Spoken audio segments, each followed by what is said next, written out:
यहाँलाई एभरेस्ट नेपालमा हार्दिक स्वागत छ। हस्, नमस्ते, नमस्कार सबैलाई।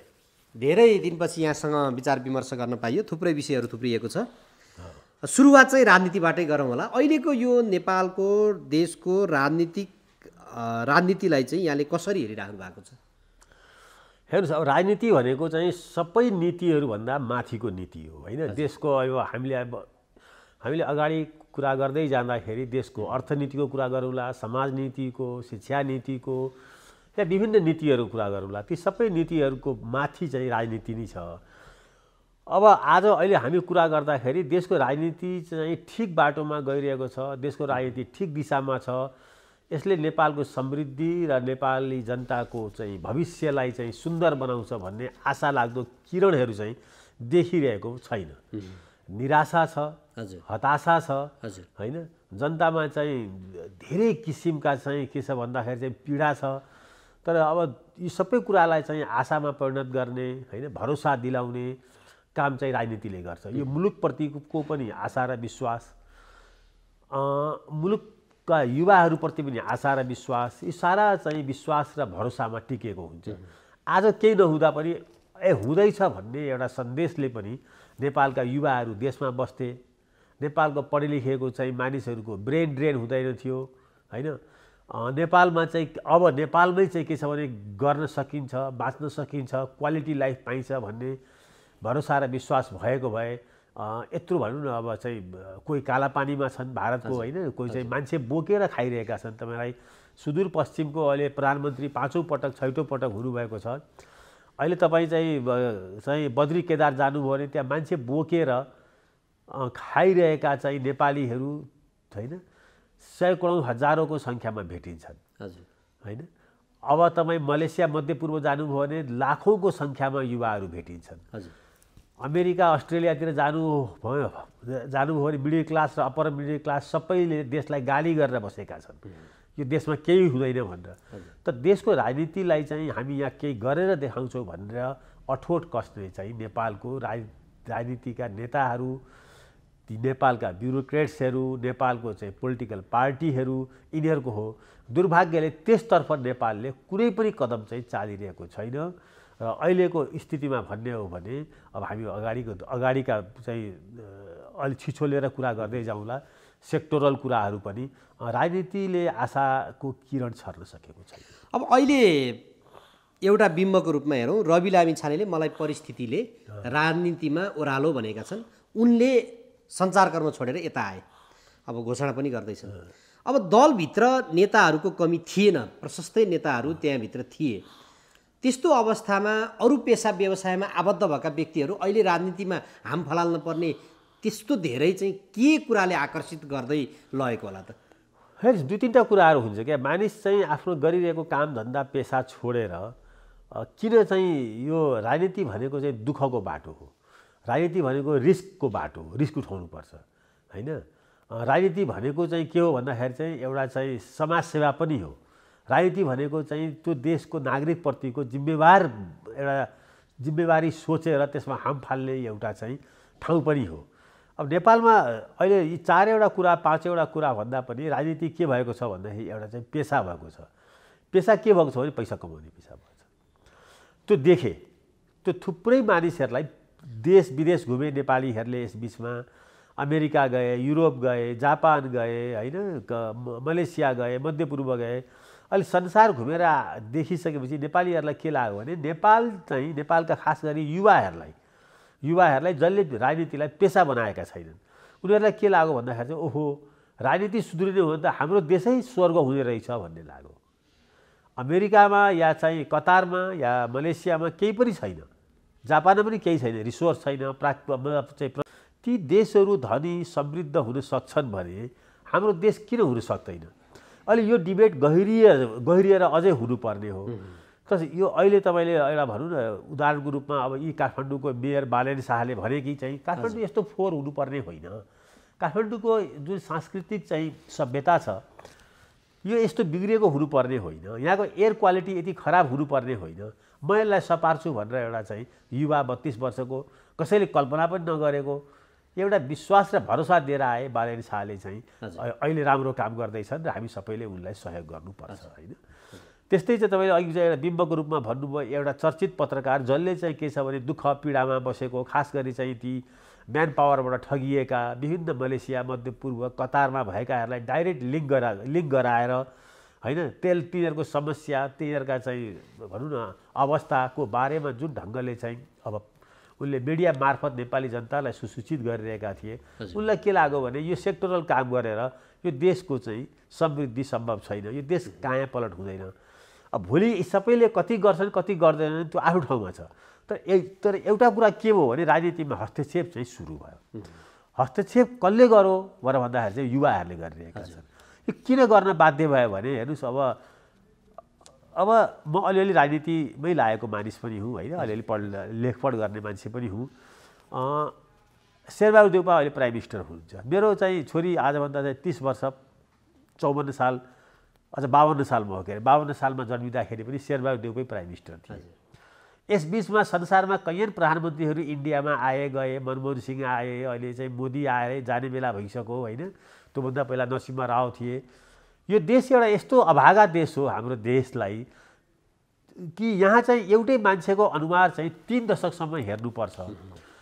त्यही मान्छे चाहिँ मन्त्री, त्यही मान्छे प्रधानमन्त्री, त्यही मान्छे चाहिँ के छ भने मेम्बर अफ पार्लियामेन्ट, एउटै मान्छे चाहिँ त्यसले चाहिँ कति गर्न सक्छ 10 वर्ष 15 वर्ष 20 वर्ष। तर यहाँ त अति नै भएको छ क्या।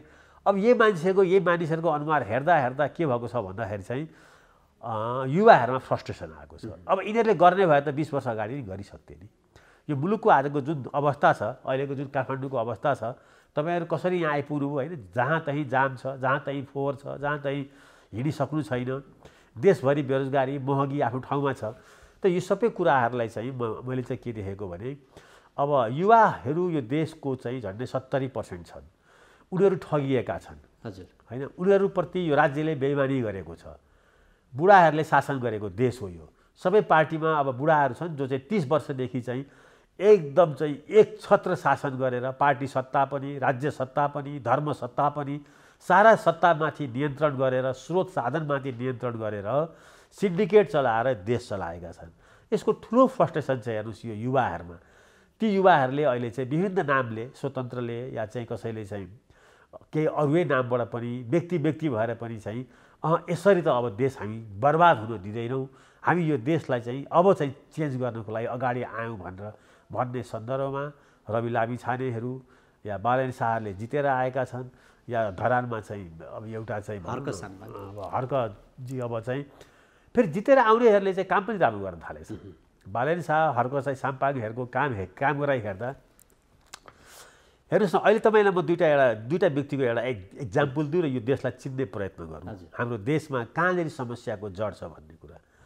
बालेन शाह जितेर आइसकेपछि उनले एक दिन पनि समय खेर नपालिकन शपथ ग्रहणभन्दा पहिलेदेखि नै त्यो फोहोर फाल्ने ठाउँमा उनले भिजिट गर्न थाले। उनी भिजिबल भए। तपाईँ कल्पना गर्न सक्नुहुन्छ कुनै सचिव, उपसचिव, सहसचिवहरू कोही पनि कहीँ पनि समस्या समाधान गर्न फिल्डमा कुदेको मैले आजसम्म देखेको छैन। यो कहाँबाट सुरु भयो भने अहिले दुईवटा मान्छे यो देशको मुहार फेर्ने भनेर 2-3 मान्छेहरू चिरिएका छन्। हेर्नुहोस्, एकजना महावीर पुन जो चाहिँ के छ भने गाउँघरमा चाहिँ होइन इन्टरनेटको सेवा पुगाउनको लागि गाउँघरमै बसेर जनतालाई सेवा दिइरहेका छन् होइन। अर्को तपाईँले ख्याल गर्नुभयो भने यो देशमा 18 घन्टाको लोड सेडिङलाई एउटा यस्तो व्यक्तिले चाहिँ अहिले हामीलाई चाहिँ भनौँ न एउटा चाहिँ उसलाई देवत्वकरण नगरौँ तर देवता तुल्य भएर आएको छ, त्यो हो चाहिँ कुलमान घिसिङ। पक्कै कुरा हो यो। कुलमानजीले चाहिँ हाम्रो चाहिँ सामाजिक लाइफलाई, हाम्रो चाहिँ शैक्षिक लाइफलाई सजिलो पारिदिनु भएको छ होइन। उहाँ त्यो किन गर्दा भन्दाखेरि चाहिँ उहाँ चाहिँ त्यो ट्रान्सफर्मर मुनि पनि राति पुग्नुहुन्छ। हजुर, आज हामीलाई यस्तो चाहिँ रेस्पोन्सिबल चाहिँ ब्युरोक्रेट्स पनि चाहिएको छ र पोलिटिसियन पनि चाहिएको छ जो समस्या समाधान एसी कोठामा बसेर खोज्दैन, समस्या हेर्न फिल्डमा पुग्छ, फिल्डमा पुगेपछि त्यो अनुसारले एक्सन लिन्छ। नेपालका एउटा पनि सचिवहरू आफ्नो चाहिँ चढ्ने गाडीको सिसा पनि नखोलिकन आँखा चिम्म गरेर टाउको निहुराएर आफ्नो कार्यालय पुग्छन्। तिनीहरू आफ्नो छेउछाउमा घटिरहेको फोहोर फालिरहेको त्यो सिसा खोलेर हेर्न पनि चाहँदैनन्। नेपालको राजनीतिमा अहिले तपाईँ हेर्नुहोस्, अहिले उपसचिवदेखि सबै गाडी चढ्छन्। हजुर, अधिकांश मानिसहरू तिनीहरूले त्यो चाहिँ छेउछाउको बाटोघाटो फुटपाथमा के भइरहेको छ केही थाहा छैन होइन। अहिलेको पोलिटिसियनहरूको पनि करिब करिब त्यही अवस्था हो के अपवाद बाहेक जिल्लाहरूमा। त यो दुईजनाले नेपाललाई चाहिँ कसरी चेन्ज गर्ने भन्ने रोल मोडल भएर आयो।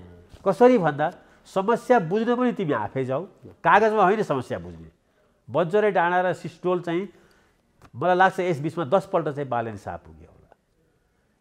जुन चिजको जिम्मेवारी लिएको छ त्यसलाई फिल्डमै देखिसकेपछि त्यो फिल्डसँग त्यो कनेक्ट हुन्छ। हजुर, मैले नेपालमा कैयन चाहिँ इन्जिनियरहरू देख्छु, कैयन ठाउँमा चाहिँ अब खानेपानीको अहिले चाहिँ त्यो चुइरहेको हुन्छ, खानेपानी फुटिरहेको हुन्छ, ढल फुटिरहेको हुन्छ। आजसम्म खानेपानी त ढलको इन्जिनियरलाई मैले फिल्डमा भेटेको छैन, फिल्डमा देखेको छैन मैले। सर गाडी चढ्छन्, एकजना मान्छेलाई चाहिँ त्यो काम अराउँछन्, आफू छाता ओढ्छन् घाम छ भने या पानी परेको छ भने, फेरि गाडीभित्र बस्छन्, त्यो एउटा प्लम्बर भन्दा पनि तलकोलाई काम लाउँछन्, त्यहाँबाट हिँड्छन्। आजसम्म कुनै इन्जिनियर मात्रै होइन, कुनै ब्युरोक्रेट्सलाई पनि, इभेन इफ कुनै पोलिटिसियन पनि के छ भने अब त के छ भने जनताको समस्यालाई चाहिँ ठाउँमा गएर चाहिँ सम्बोधन गर्नको लागि या बुझ्नको लागि तयार छैन है। नेपालको यो कल्चरलाई, यो संस्कृतिलाई भत्काइदिएको छ बालेन शाह र चाहिँ के अरे हाम्रो धरानको चाहिँ हर्क साम्पाङ यी जनताबाट निर्वाचित भएर उसले भत्काइदिएको छ। कुलमान घिसिङले ब्युरोक्रेट्स भएर चाहिँ त्यसलाई भत्काइदिएको छ। आजसम्म कुनै भन्सारको हाकिम चाहिँ भन्सारमा गएर त्यहाँ जनताको चाहिँ पीडा बुझेको छैन। कहाँ जान्छ भन्सारको यहाँको डाइरेक्टर विराटनगर गयो भने या उहाँ गयो भने त्यहाँ गयो भने भन्सारको हाकिमलाई नै त्यो उठ्यो होइन।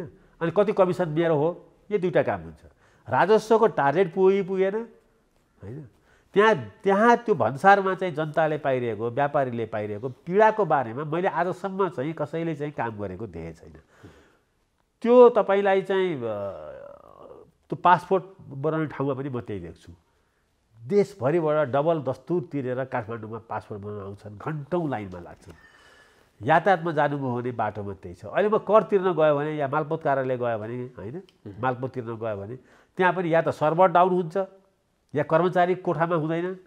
त यो सबै कुराको व्यथितिको चाहिँ असर कसलाई पर्यो भने नेपालको 70-75% युवाहरूलाई पर्यो र युवाहरूलाई पर्यो। र त्यो युवाहरूलाई के लाग्यो भने पार्टीले यो कुरा बुझ्दैन। पार्टीले बुझ्ने भए, पार्टीका नेताहरूले बुझ्ने भए, सरकारले बुझ्ने भए यो 30 वर्ष हामी यो दुःख पाउँदैन थियौँ। अब हामी आफै चाहिँ पोलिटिक्समै इन्ट्री गर्छौँ होइन।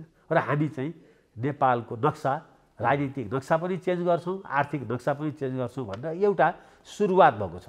अहिले नि के छ भने सबै कुरा यो देशको चेन्ज होला।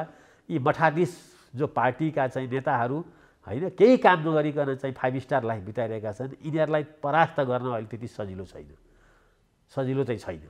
यिनीहरू चाहिँ सबै सङ्गठित हुन्छन्। अब पार्टी सत्ता र चाहिँ राज्यको सत्तामा अब युवाहरूको यो हस्तक्षेपले अब जुन मुटुमा चाहिँ पाल पारिदिएको छन् अहिले, त्यो चाहिँ खालि चाहिँ खड्गप्रसाद ओलीको र चाहिँ प्रचण्डको मात्रै होइन नि, शेरबहादुर देउपाको पनि हो। त आफ्नो सत्ता हल्लिँदाखेरि इन्द्रको सिंहासन डामाडोल हुँदाखेरि सबै भगवानहरू कुदेर शिवजी कहाँ पुग्छन् नि। अब यी सबै एकै ठाउँमा बस्छन् र कसरी चाहिँ यो युवाहरूलाई चाहिँ जो राजनीतिमा आएर हाम्रो सत्तामाथि हस्तक्षेप गर्दैछन्, हाम्रो राज्य सत्तामाथि, पार्टी सत्तामाथि, हाम्रो धर्म सत्तामाथि, हाम्रो सांस्कृतिक सत्तामाथि हस्तक्षेप गर्दैछन्, यिनीहरूलाई चाहिँ अब कसरी डिस्क्रेडिटेट गर्ने, कसरी फेल्युर गर्ने, त्यो बालेन शाहलाई कसरी फेल्युर गर्ने, त्यो धरानको मेयरलाई कसरी चाहिँ फेल्युर गर्ने, कुलमान घिसिङलाई फेल्युर गर्न लागेनन् र कर्मचारीहरू हडतालमा लागेनन् कि होइन। त मुलुकको चेन्जलाई, आम जनता, आम नागरिकको चाहिँ सेवा सुविधालाई परिवर्तन गर्ने भनेको के हो भन्दाखेरि चाहिँ कमिसन र करप्सन कम हुने हो। हजुर, कमिसन र करप्सन कम गर्नको लागि पार्टीहरू तयार छैनन्, कर्मचारी तन्त्र पनि तयार छैन होइन। तर जब मुलुकको चेन्जको प्रक्रिया अगाडि बढ्छ र सबै त्यो चेन्जबाट लाभान्वित हुन्छन् नि। अहिले काठमाडौँ नगरपालिकाको चेन्जले सबै फाइदामा पुगे, सबैले सफा अलिकति बाटो हेर्न थाल्यो भने फेरि यो चेन्ज भनेको के हुन्छ भने जे कुरा चाहिँ चेन्ज हुँदै जान्छ त्यसमा फेरि ती हिजोका चाहिँ अब कमिसन खाने या करप्ट पनि त्यसैमा बग्छन्।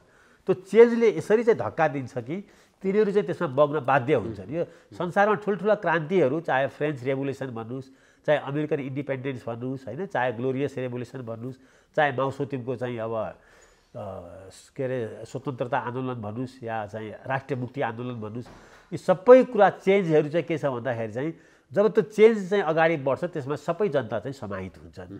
नेपालमा अहिलेको युवा हस्तक्षेपलाई बिस्तारै बिस्तारै बिस्तारै बिस्तारै मिडियाको मार्फतबाट, प्रिन्ट मिडिया, इलेक्ट्रोनिक मिडिया, भनौँ न अलिकति विचारवान मानिसहरूले चाहिँ सपोर्ट गरे भने, कन्जर्भेटिभ भएन र चाहिँ लिबरल भयो भने मलाई के लाग्छ भने यिनीहरूले मुलुकलाई चेन्ज गर्छन्।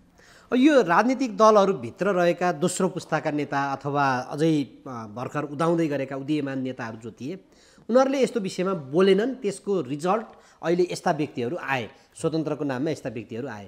भोलिका दिनमा ठाउँ ठाउँमा यो अहिले त स्वतन्त्रको घोषणाको लहरै चलेको छ। मानव जनताले साँच्चै विश्वास गरिदिए अनि ती नेताहरूको ठुला मठाधीशहरूलाई त समस्या नहोला, उमेर पनि जाला सकिएला। जो उदाउँदैछन् अब गर्छु भन्ने उनीहरूमा भिजन छ, सोच छ, नेतृत्व उत्पादन पनि त सहज विषय होइन, तिनीहरूमा चाहिँ कस्तो किसिमको इफेक्ट पर्छ त्यस्तो कुरा? अहिले खतरा, अहिलेको यो परिवर्तनले ल्याइरहेको सङ्केतहरूको चाहिँ दबाब भने पनि उनीहरूको क्यारियरमा खतरा भने पनि शेरबहादुरलाई होइन। शेरबहादुर आजको दिनमा ल के पनि भएनन् भने 5 पल्ट त प्राइम मिनिस्टर भइसके, काङ्ग्रेसको सभापति भइसके, खड्ग ओलीलाई पनि होइन। यो च्यालेन्ज चाहिँ गगनलाई आएको हो काङ्ग्रेसमा, यो च्यालेन्ज राजन भट्टराईलाई आएको हो एमालेमा, यो च्यालेन्ज शक्तिबहादुर बस्नेत या चाहिँ अब वर्षमान पुललाई, जनार्दन शर्माहरूलाई आएको। तिमीहरूको हिजोको त्यत्रो ठुलो चाहिँ जुन आन्दोलन क्रान्ति गऱ्यौ त्यो अब कुनै त्यसलाई बेचेर तिमीहरू खान सक्दैनौ। हजुर, अब त्यो फेज सिद्धियो। त यिनीहरूले अब दुर्भाग्यले के हो भन्दाखेरि चाहिँ यिनीहरूले चाहिँ जुन ढङ्गले पार्टीलाई रिफर्म गर्नुपर्ने हो, जुन ढङ्गले समाजलाई चाहिँ अलिकति भए पनि सुधार गर्नुपर्ने हो, सुधार भनेको करप्सन हेर्नुहोस् यस्तो छ। अब अस्ति अर्थ मन्त्रालयको हालत देखिहाल्नुभयो, चुकुल लगाएर एउटा सुब्बा राखेर दुईवटा सचिवहरूको हुर्मत लिने काम भयो होइन। कस्ता निकम्मा सचिवहरू होइन, लाज मर्दो। अब अगर त्यो कुरा सत्य हो भने त अब तीबाट राजीनामा गरेर किन हिँड्न नसकेको? आफ्नो आत्मसम्मान। सचिवले राजीनामा दिने कि जस्तो यो प्रकरण आइसके पछाडि म यो मन्त्रीहरूको हरकतमा आउने वालामै थिएँ। प्रधानमन्त्रीले बर्खास्त गर्नुपर्ने होइन, प्रधानमन्त्री लाछी भएर बस्ने हो। यो प्रधानमन्त्री त लाछी नै हो। यो प्रधानमन्त्रीले के पनि गर्दैन। यो प्रधानमन्त्रीले आज यताको 25 वर्षमा कुनै पनि कसैप्रति पनि दुराग्रह, पूर्वाग्रह, एक्सन, रियाक्सन केही पनि छैन। यो 62-63 को आन्दोलनमा पनि केही पनि छैन उनलाई। आजसम्म उनले गणतन्त्र पनि भनेका छैनन्, आजसम्म उनले चाहिँ धर्मनिरपेक्ष भनेका छैनन्, आजसम्म उनले चाहिँ मतलब कुनै पनि विषयमा केही पनि नबोलिकन, कुनै पनि आफ्नो चाहिँ मतलब परिचय स्थापित नगरिकन शेरबहादुरजी यो मुलुकको 5 पल्ट प्रधानमन्त्री हुनुभएको छ। यसमा नेपालीहरू अभाग्यशाली के छन् भने केही पनि सोच नभएको र केही पनि नगरिकन पनि एउटा यस्तो मानिसलाई प्रधानमन्त्री बनाएको र त्यसलाई बर्दाश्त गर्न सक्छन् जसको कुनै पनि दृष्टिकोणै छैन। एउटै दृष्टिकोण के छ भने प्रधानमन्त्री हुने, किन हुने थाहा छैन। अब हिजोको यो केपी शर्मा ओली नेतृत्वको सरकार विरुद्ध त्यसका केही डिफल्टहरू थिए होला नि, त्यहाँ विरुद्ध जसरी यिनीहरू एकमत थिए दलहरू, मन्त्रीहरूले तथानाम गाली गर्छन्, कर्मचारी चड्काउँछन्। अब प्रदेशतिर हेरौँ भने मन्त्रीहरूको त्यस्तै वितण्डा छ। यहाँ अब यत्रो राष्ट्रको लगभग ठुलो एउटा घातै हो त्यो करको दायरामा हेरफेर गराउने अमुक त्यो राष्ट्रघात हो। यस्तो अवस्थामा पनि न दलका नेताहरू बोल्छन् न प्रधानमन्त्री बोल्छन् भने अनि त्यस्तो अवस्थामा जो स्वतन्त्र नहुँदा को उदाउँछ त भन्छन् नि भाइ? होइन, यो स्वाभाविक हो। हेर्नुहोस्, जब अति हुन्छ, अति हुनु अतिसार नहुनु भन्छ नि, अहिले अतिसार भइरहेको छ। हामीलाई के लागेको थियो भन्दाखेरि चाहिँ, म पनि त्यसको एउटा अभियन्ता थिएँ, हामीलाई के लागेको थियो भने तत्कालीन प्रधानमन्त्री खड्गप्रसाद ओलीले यो संविधान मिचेर संविधानको चाहिँ प्रावधानभन्दा बाहिर गएर नेपालको डेमोक्रेसीलाई चाहिँ तानाशाहतर्फ चाहिँ लिएर जाँदैछन् भन्ने लागेको थियो, जुन अहिले संसारमा चलेको छ। अहिले संसारमा तानाशाह आउने बाटो भनेको इलेक्सनबाटै आउँछ, संवैधानिक बाटोबाटै आउँछ। त्यसको विरुद्ध यो 5 पार्टीहरू लागे र चाहिँ केपी ओलीको तानाशाही चाहिँ त्यो प्रवृत्तिलाई चाहिँ चेक लगाए। मलाई के लागेको थियो भने यिनीहरूको हाम्रो जस्तो मानिसलाई के लागेको थियो भने यो ओलीको विरुद्ध चाहिँ सङ्गठित भएको शक्ति चाहिँ सत्ताको लागि होइन, संविधान रक्षाको लागि हो भन्ने लागेको थियो। सहयोग गऱ्यौँ हामीले पनि विभिन्न कोणबाट, सडकबाट लेखेर बोलेर गऱ्यौँ। तर जब यिनीहरूले सत्ता पाए त्यसपछि यिनीहरूले के यिनीहरूको चाहिँ नाङ्गो चरित्र देखियो भने कि चाहिँ ओली एक्लैले सत्ताको भोजन ग्रहण गर्न थाले। त्यसको रिस रहेछ यिनीहरूलाई। नागरिक समाज, मिडियाले के बुझिदियो भन्दाखेरि चाहिँ होइन यिनीहरू चाहिँ साँच्चैकै संविधानको रक्षाको लागि चाहिँ लागेका हुन् भन्ने बुझिदियो। जब यिनीहरू सत्तामा गए फेरि यिनीहरूले चाहिँ ओलीकै चरित्र देखाए अध्यादेश ल्याउने कुरामा, पार्टीहरू फुटाउने कुराहरूमा, होइन अहिले चाहिँ करको दायरा घटाउने बढाउने कुराहरूमा, सबै कुराहरूमा के देखियो भन्दाखेरि चाहिँ ओली एक्लैले चाहिँ राज्य स्रोतमाथिको गरेको नियन्त्रण र खानपानलाई आफ्नो अंश नपाएको चाहिँ झोकमा प्रचण्ड र माधव नेपालहरू लगायत चाहिँ अरूहरूले पनि काङ्ग्रेसले पनि चाहिँ त्यो कारणले गर्दाखेरि चाहिँ ओलीको विरुद्ध त्यो आन्दोलन उठेको थियो। अहिले आएर त्यो पुष्टि गरे होइन कि संविधानको रक्षा गर्न, लोकतन्त्रको रक्षा गर्न, ६२-६३को आन्दोलनलाई चाहिँ जोगाउन गरेका हुन् भन्ने भ्रममा मिडिया र चाहिँ नागरिक समाज र हामी जस्ता तथाकथित चाहिँ भनौँ न विश्लेषकहरू पनि पऱ्यौँ र आज चाहिँ यिनीहरूको चरित्रले यो प्रायश्चित गर्नुबाहेक अरू कुनै विकल्प के छैन भन्दाखेरि चाहिँ यी गलत मान्छेको हातमा सत्ता दिएर यो मुलुकलाई झन् थप बर्बादतर्फ लिएर गइयो। अब यसमा नि जस्तो स्वतन्त्र व्यक्तिहरू आए कथम कदाचित भने, किनभने दलीय प्रणालीलाई यहाँले नजिकबाट बुझ्नु भएको छ, सबै यहाँलाई जानकारी पनि छ। त्यस्तो अवस्थामा 2-4वटा सिटहरूमा भोलि भनौँ अघि बिम्बको रूपमा हेरे जस्तै रवि लामिछाने अरू ठाउँमा विभिन्न जो व्यक्तिहरूले घोषणा गरेका छन् ती व्यक्तिहरू आए, के त्यहाँ यो राष्ट्रिय राजनीतिमा जनताको जुन अपेक्षा जुन छ त्यसलाई उनीहरूले परिवर्तन दिलाउन सक्छन्? हेर्नुहोस्, समग्र परिवर्तनको लागि चाहिँ पार्टी पद्धति नै चाहिन्छ, तर पार्टी पद्धतिलाई सुधार गर्नको लागि स्वतन्त्रहरूले चाहिँ दबाब दिन सक्छन्। आज काठमाडौँमा चाहिँ काङ्ग्रेस पार्टीलाई, कम्युनिस्ट पार्टीलाई सुध्रिनलाई दबाब परिरहेको छ बालेन शाहको विजयले, होइन। त्यस्तै के हो भनेर भन्दाखेरि चाहिँ यो स्वतन्त्रहरूको चाहिँ देशव्यापी रूपमा यसरी एउटा चाहिँ चहल पहल आउँदै यसले एउटा पार्टीको रूप लिन्छ। सबै पार्टी त यसै गरी बनेको हो नि, सबै पार्टीहरू काङ्ग्रेस, नेपाली काङ्ग्रेस कहाँ थियो र? 2टा काङ्ग्रेस मिलेर एउटा काङ्ग्रेस बनाऊ। कम्युनिस्ट पार्टी आजको एमाले पनि मार्क्सवादी र चाहिँ माले मिलेर बनेको हो। त्यसले गर्दाखेरि चाहिँ जसरी यिनीहरू बने, यी पार्टीहरू बने, त्यसै गरी स्वतन्त्रहरूले पनि एउटा बिस्तारै एउटै चुनाव चिन्ह लिन्छन् अनि एकै ढङ्गले एउटै इस्युमा चाहिँ गभर्नेन्सको इस्युमा, सुशासनको इस्युमा, मतलब करप्सन फ्री कन्ट्रीको इस्युमा चाहिँ चुनाव लड्छन् र त्यहाँ एउटा चाहिँ बुलीहरूले बसेर, एउटा ग्रुप अफ पिपल बसेर अब कसरी चाहिँ राष्ट्रिय रूप यसलाई दिने भनेर छलफल गर्छन् र मलाई लाग्छ त्यो समय अब बिस्तारै आउँदैछ र यिनीहरूले चाहिँ के छ भन्दाखेरि चाहिँ यसरी व्यक्ति भएर हुँदैन। अब बिस्तारै स्वतन्त्र हुँदै उठ्दै गएर यी सबै जोडिएर सबै चाहिँ अब एटम जोडिएपछि चाहिँ जसरी चाहिँ अब एउटा सृष्टि हुन्छ नि, त्यस्तै गरी के छ भने एउटा सृष्टि चाहिँ नयाँ पार्टीको, अलिकति छुट्टै पार्टीको, यो लगेज ब्यागेज बोकेर करप्सन बोकेका चरित्रहीन मानिसहरूको चाहिँ उपस्थिति भएको पार्टी भन्दा सानै पार्टी होस् तर नयाँ ढङ्गको पार्टी निर्माण हुन्छ, धेरै चाँडै हुन्छ। यो संविधान जारी भइसकेपछिको परिदृश्यमा चाहिँ पार्टीहरू खोल्ने एउटा आयो, नयाँ पार्टीहरू खुले। बाबुराम भट्टराईले एउटा प्रयास गरे, रविन्द्र मिश्रले अर्को प्रयास गरे, तर त्यसमा कति उनीहरू सफल भए त्यो अहिले नतिजाले देखायो र उनीहरूले पार्टीबाटै अब कता बाबुराम भट्टराई तराईतिर मिसिए, रविन्द्र मिश्रले अध्यक्ष नै मैले सकिनँ भनेर छोडे। यो परिदृश्यमा अब अहिले चाहिँ के युवाहरूमा त्यस्तो के जोस आयो अथवा के त्यो चाहिँ उत्प्रेरणाले काम गरेर अब चाहिँ होइन त्यो दलभन्दा बाहिर स्वतन्त्र नै भनेर लड्कोमाको रूपमा अगाडि बढ्यो? होइन, अलिकति के हो भने पार्टीहरू जुन खुले, विवेकशील खुल्यो, साझा पार्टी खुल्यो, अब उसको चाहिँ के अरे बाबुरामजीको पार्टी खुल्यो, या यो पार्टीहरू चाहिँ खुल्ने र टुक्रिने सँगसँगै भयो। युवाहरू फ्रस्ट्रेट भए अनि युवाहरूको एकजनालाई आजको दिनमा सम्झिनुपर्छ, त्यो मानिस भनेको उज्जवल थापा हो। उनले धेरै चाहिँ युवाहरूलाई चाहिँ धेरै किसिमले उत्प्रेरणा दिएका थिए कि चाहिँ देशमा केही गर्न सकिन्छ, केही चेन्ज गरौँ भनेर। मलाई लाग्छ बालेन पनि कहीँ न कहीँ खोज्दै जाँदाखेरि उज्जवल थापाको चाहिँ त्यहाँ भेटिन्छ।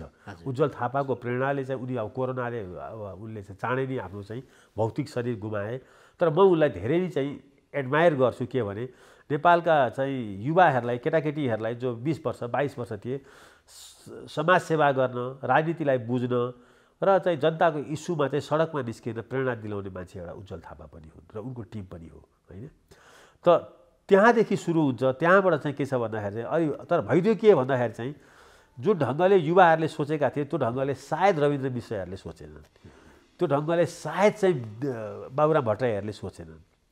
किनभने त्यो युवाले सोचिरहेको कुरा युवा नेतृत्वले नै सोच्दछ। त्यसै कारणले विकल्पमा बालनी शाहहरू युवा छन् 32 वर्षको, पक्कै पनि रविन्द्र मिन्दिस होइन 45-50 वर्षको छन्, जो उनले चाहिँ युवालाई प्रतिनिधित्व गर्दैनन् होइन। युवा सोच पनि उनको देखिएन, उन चाहिँ अब ब्याक गियर लाग्यो, उनी कन्जर्भेटिभ आइडियाहरूमा गए होइन। व्यक्तिगत रूपमा जतिसुकै राम्रो मान्छे भए पनि जे भए पनि मुलुक र समाज, मुलुकको राजनीति र समाज विज्ञान कहिले पनि चाहिँ ब्याक गियर लाग्दैन, यो अलिकति फरवार्ड लुकिङै हुन्छ होइन, अगाडि नै भन्छ, अग्रगामी नै हुन्छ। त्यस कारणले युवाहरूले चाहिँ के गरे भन्दाखेरि चाहिँ अब यसो सोचे होला कि चाहिँ अहिले स्वतन्त्र भएर हामी एक ढङ्गले अगाडि बढौँ र कहीँ न कहीँ मलाई के लाग्छ भने यसको सेपिङ त हुन्छ नि कुनै बेला। त्यो भनेको के हो भन्दाखेरि चाहिँ एउटा राजनीतिक पार्टी यही युवाहरूको सक्रियतामा नेपालमा धेरै चाँडै दर्ता हुन्छ। देशभरबाट त्यो सम्भावना देखिन्छ। त्यसो हुँदा त्यसको सम्भावना प्रबल छ। त्यस्तो भयो भने मात्रै चेन्ज आउला होइन, नत्र भने त व्यक्ति मात्र स्वाभाविक रूपमा आउँदाखेरि त यो प्रणालीमा यही व्यवस्थामा, किनभने अहिले त हामी यही शासकीय स्वरूपमा पनि त अझै पनि सेटिङ भएन कि भनिरहेछौँ। प्रचण्ड संसदमा छन्, म संसदवादी होइन भनिरहेछन्, कार्यकारी राष्ट्रपतिको पक्षमा वकालत भइरहेको छ, अरू दलहरूले आफ्नै एजेन्डा ल्याइरहेछन्। यो अवस्थामा हामी राजनीतिक रूपमा नै अझै सेटल नभएको भएर यो नयाँ दल जसले अघि हजुरले भन्नुभयो जस्तै सुशासनका कुराहरूलाई प्रवर्धन गरौँ भने त्यसको चाहिँ अलिकति भविष्यको रूपमा आउँछ होइन। यसलाई हेर्नुहोस् यसरी बुझ्यो क्या, नेपालमा यो जुन सिस्टम छ नि, यो संसदीय सिस्टम भन्छ नि, यो सिस्टमको विरुद्धमा चाहिँ प्रचण्ड लडेकै हो। यो सिस्टमको विरुद्ध खड्ग ओली पनि लडेको हो। नेपालको कम्युनिस्टहरू सबै यो सिस्टमको विरुद्ध हो। अब यस्तो यो सिस्टमको विरुद्ध लड्ने हातमा यो सिस्टम छ, त्यसै कारण यो सिस्टमले काम गर्दैन। त्यसै कारणले यो सिस्टमलाई यिनीहरूले माया पनि गर्दैन, यो सिस्टमलाई यिनीहरूले चलाउन पनि चलाउँदैन। डेमोक्रेसी यिनीहरूको सिस्टमभित्र थिएन। यो त विभिन्न प्रकारले कहिले गणेश मानजीले कहिले गिरिजाबाबुले उनीहरूलाई यो सिस्टममा ल्याउने प्रयत्न गरेको हो। प्रचण्डजीले भनेको ठिकै हो, हामी यो सिस्टममा होइनौँ भनेर। अब रह्यो चाहिँ के छ भने प्रत्यक्ष कार्यकारिणीको निर्वाचन। आज प्रत्यक्ष कार्यकारिणीको निर्वाचन गऱ्यो भने एउटा स्वतन्त्रले जितिन्छ, यो पोलिटिकल पार्टीहरूले जित्दैनन्। हिजोसम्म चाहिँ पोलिटिकल पार्टीहरूको सम्भावना थियो। अब अहिले चलिरहेको जुन चाहिँ माहौल छ नेपालमा, अहिले कार्यकारिणी प्रमुखको प्रत्यक्ष निर्वाचन हुने हो भने कुनै युवा उठेर त्यो युवा शक्तिले ऊर्जा जगाएर राजनीतिक पार्टीबाट को काङ्ग्रेसबाट शेरबहादुर देउपा उठ्ला निक्सिलामा या रामचन्द्र पौडेल उठ्ला, जित्दैनन्। गगन थापै अबको चाहिँ युवाहरूको लागि कति प्रिय छन्, अप्ठ्यारो स्थिति आइसक्यो। काङ्ग्रेसको लागि त प्रिय देखिए होइन, जनताको लागि र मुलुकको लागि। मैले त्यसैले भनेको अहिलेको च्यालेन्ज भनेको चाहिँ शेरबहादुर देउपालाई होइन, काङ्ग्रेसमा गगन थापालाई हो, विश्वप्रकाशलाई हो। अब यो यति धेरै च्यालेन्ज दलका नेताहरूलाई हुँदाखेरि पनि राष्ट्रियताका मामिला होलान्, अरू विभिन्न मामिलामा किन एकजुट हुन सकेका छैनन् र त्यसलाई चिर्ने दिशामा हामी सुध्रिन्छौँ भनेर त्यो एउटा सामूहिक प्रतिबद्धता किन आउन सक्दैन? यो चाहिँ तपाईँले उठाएको गम्भीर प्रश्न हो। संसारमा सत्ताको लागि धेरै राजनीतिक पार्टीहरू झगडा गर्छन्, धेरै राजनीतिक नेताहरूले चाहिँ आफ्नो कुरूप अनुहार देखाएका छन्। अत्यन्तै कुरूप अनुहार देखाउँदै पनि धेरै राजनीतिक पार्टीहरू धेरै देशमा चाहिँ फरेन पोलिसीमा चाहिँ एकमत हुन्छ। संसारको यो एउटा चाहिँ त्यति एउटा चाहिँ मान्यतामा विश्वासमा चाहिँ राजनीतिक पार्टीहरू चाहिँ हिँडेका हुन्छन्।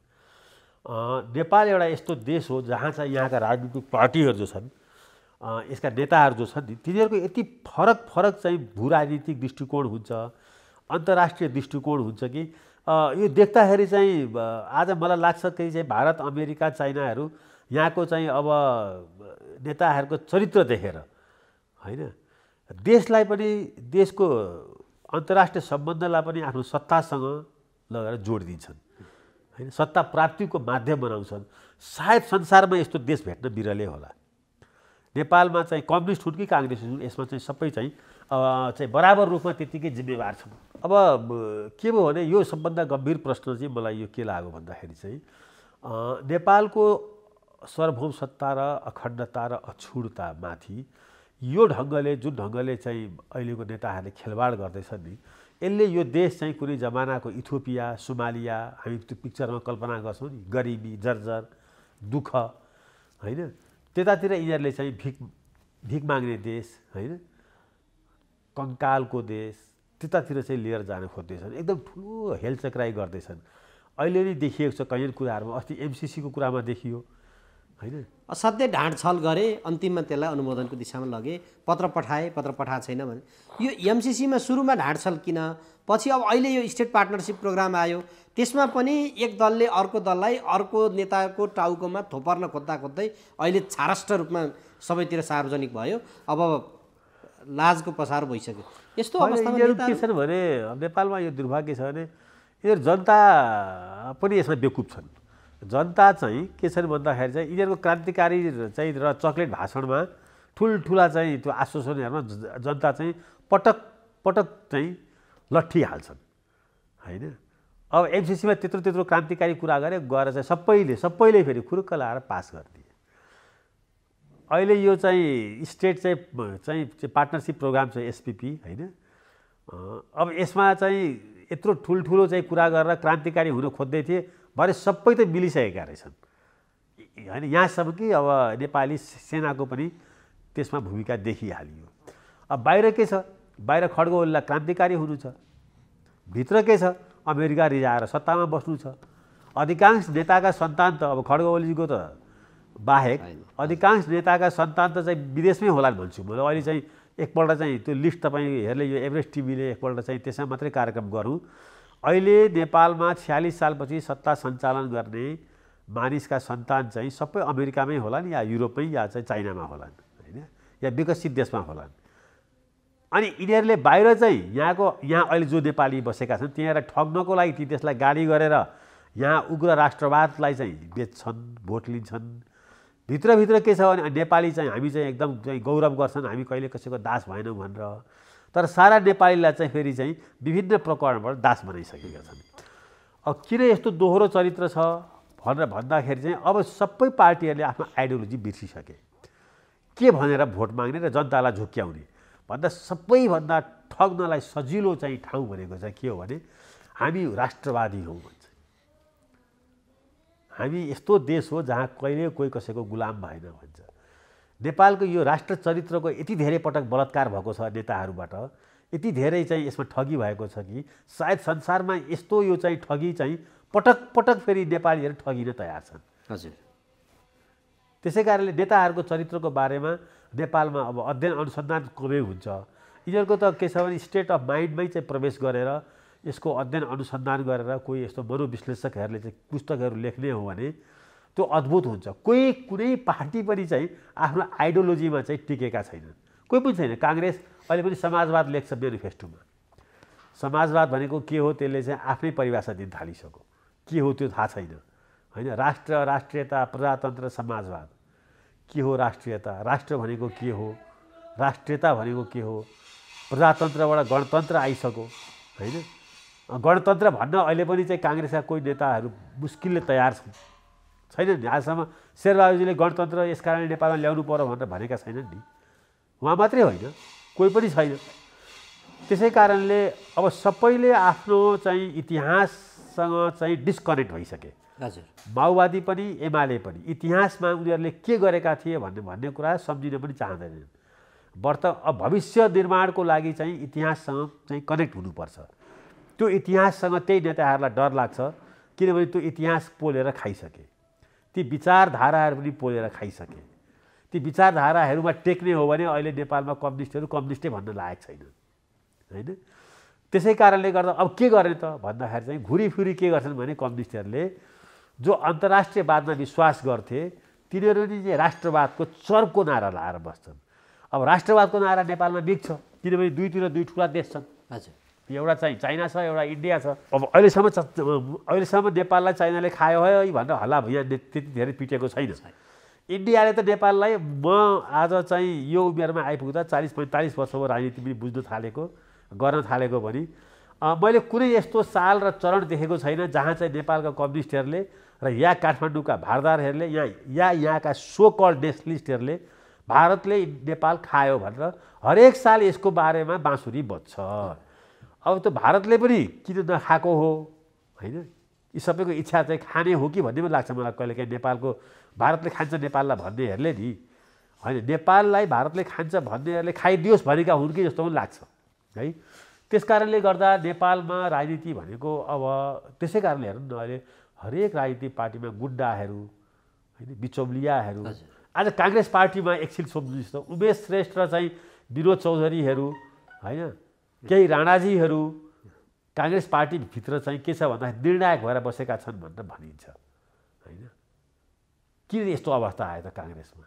एमाले पार्टीमा त हामीले चाहिँ अब के अरे कुन कुन चाहिँ त्यो भनौँ न दुर्गा प्रसाई मतलब छ नि थुप्रै, दुर्गा प्रसाई भन्नु या चाहिँ त्यो के अरे चाहिँ त्यो के ग्रुप रे ओम्नी ग्रुप कि के ग्रुप भन्नु होइन। आज चाहिँ कम्युनिस्ट पार्टी काङ्ग्रेस पार्टीमा चाहिँ हिजोको जस्तो चाहिँ यिनीहरू अन्तर्राष्ट्रिय सोसलिस्ट पार्टीसँग जोडिएका हुन् कसैले भन्दैन। त सबै कुरा के भएको छ भने चेन्ज भएको छ। अब राजनीति दिशाहीन भएको छ, किनभने राजनीति चाहिँ विचारविहीन भएको छ। त्यसले गर्दा पार्टीमा जो आए पनि हुन्छ, जसलाई मन्त्री दिए पनि हुन्छ, त्यो मन्त्रीले जस्तो व्यवहार गरे पनि हुन्छ, गाली गलौज गरे पनि हुन्छ, पिटपाट गरे पनि हुन्छ। कसैले त्यसलाई हटाउने पनि होइन, कसैले त्यसलाई चाहिँ तैँले किन यो गरिस् भनेर एकाउन्टेबिलिटी कहीँ पनि छैन। त्यो अहिले हामी देखिरहेका छौँ। केही मन्त्रीको चर्तीकलाहरू, कोही मन्त्री राष्ट्रद्रोह गर्दैछन् कर छलेर, कोही मन्त्रीहरू एउटा नयाँ संस्कार सिकाउँदैछन् मन्त्री भएपछि कस्तो हुनुपर्छ भनेर होइन। प्रधानमन्त्री स्वयंले पनि चाहिँ कैयन कुसंस्कारहरू चाहिँ सिकाइरहेका छन्। हिजो अस्ति राष्ट्रपतिको बारेमा हामी यो भन्थ्यौँ होइन, आज अलिकति ओलीजी गएपछि अहिले मत्थर भएको त हो नि राष्ट्रपतिजीको चाहिँ होइन त्यो कुसंस्कारहरू चाहिँ। त्यस कारणले गर्दा अब नेपाली समाजले संस्कार सिक्ने कोबाट, नेपालको परिवर्तनको आशा राख्ने कोबाट, सबैतिरबाट निराश भयो भने अब यही युवाले स्वतन्त्रले गर्छन् कि भनेर आज यो आन्दोलन अगाडि आएको। अब यो मर्यादाविहीन बनाएर मन्त्रीहरूले जे गर्दाखेरि पनि हुने दिशामा चाहिँ जस्तो शेरबहादुर देउवाहरूले त्यसरी चुप लाग्दा भनौँ न, देशको प्रधानमन्त्रीले चुप लाग्दाखेरि देशको यो छवि जुन छ नि, यो छविलाई चाहिँ कतिको इफेक्ट पर्छ भोलिको दिनमा हामीले अन्तर्राष्ट्रिय फेस गर्नु पर्ला नि त। होइन, नेपालको छवि अन्तर्राष्ट्रिय जगतमा राम्रो छैन। नेपालको छवि एउटा टाइम थियो अन्तर्राष्ट्रिय जगतमा असाध्यै सम्मानजनक थियो। यो बहादुर हो, यो चाहिँ यो जाति चाहिँ के छ भन्दाखेरि चाहिँ गरिबीमा पनि खुसी हुन जान्दछ, नेपालीहरू अतिथि सत्कार गर्न जान्दछन्, नेपालीहरू जे जस्तो भए पनि चित्त बुझाउने जात हो भनेर भन्थे। आज नेपालीहरूको इमेज चाहिँ संसारमा चाहिँ त्यो ढङ्गले बुझिँदैन। हामीलाई जस्तो यहाँको नेताहरूले जे चर्तीकला गर्छन् आम नागरिकको बारेमा पनि त्यस्तै धारणा छ। यिनीहरू सत्ताको लागि, पैसाको लागि, भ्रष्टाचारको लागि जे पनि गर्छन् भन्ने झन्डै यो म्यासेज चाहिँ संसारभरि फिजिएको छ। अब यी सबै कुराको पार्टमा राजनीति नै होला। यो राजनीतिको पार्टमा जस्तो हेर्दाखेरि अब कतिपयले बाहिर के भन्छौँ भने अदालत सक्न पर्ने थियो, राजनीतिले त्यहाँ अदालत सकियो। आजको दिनमा मुद्दा मामिलाको फैसलामा पनि दलको कोही नभइकन चाहिँ हुँदैन भन्ने कुरो छ। अहिले सेनाको कुरो अलिक बढी जोडेर आयो यो एसपिपी पछि कि सेनालाई विवादको घेरामा ल्याउने प्रपञ्च गरियो अथवा सेना क्रमशः यो राजनीतिकरण सेनाभित्र छिर्यो। होइन, अब सेना पनि हाम्रो देशकै हाम्रो राजनीतिकै एउटा पार्ट हो। ऊ अहिलेसम्म धेरै लामो समयसम्म ऊ विवाद रहित जस्तो देखिन्थ्यो। तर अब कतिसम्म विवाद रहित रहने? अब सुप्रिम कोर्ट त सिद्धियो होइन, सुप्रिम कोर्टबाट चाहिँ अब चाहिँ फैसला गराउनुको लागि त कालो ब्रिफकेसै चाहिन्छ भन्छन् होइन। अब हिजो अस्ति त धेरै नै थियो, अब अहिले के छ म भन्न सक्दिनँ। छानबिन समितिले त्यही देखाइसकेको छ। त्यो त हामीले भन्नु परेन, उनीहरूकै छानबिन समितिले देखाइरहेको छ। नेपालको कुनै पनि संवैधानिक अङ्गहरू होइन को बारेमा नेपाली जनताले विश्वास गर्न छोडे। सबै राजनीतिबाट अविश्वास भयो, एकदम निराशा भयो भने कोर्टबाट मान्छेले विश्वास गर्छ, त्यहाँबाट न्याय पाइन्छ भनेर। नेपाल एउटा यस्तो देश हो जहाँ चाहिँ कोर्टबाट पनि अब निराशा हुनुपर्ने भयो। अब डेमोक्रेसीमा आशा कोबाट गर्ने? राजनीतिक पार्टीहरू अब खतम भए होइन, सुध्रिन तयारै भएनन्, सोच्न तयारै भएनन्।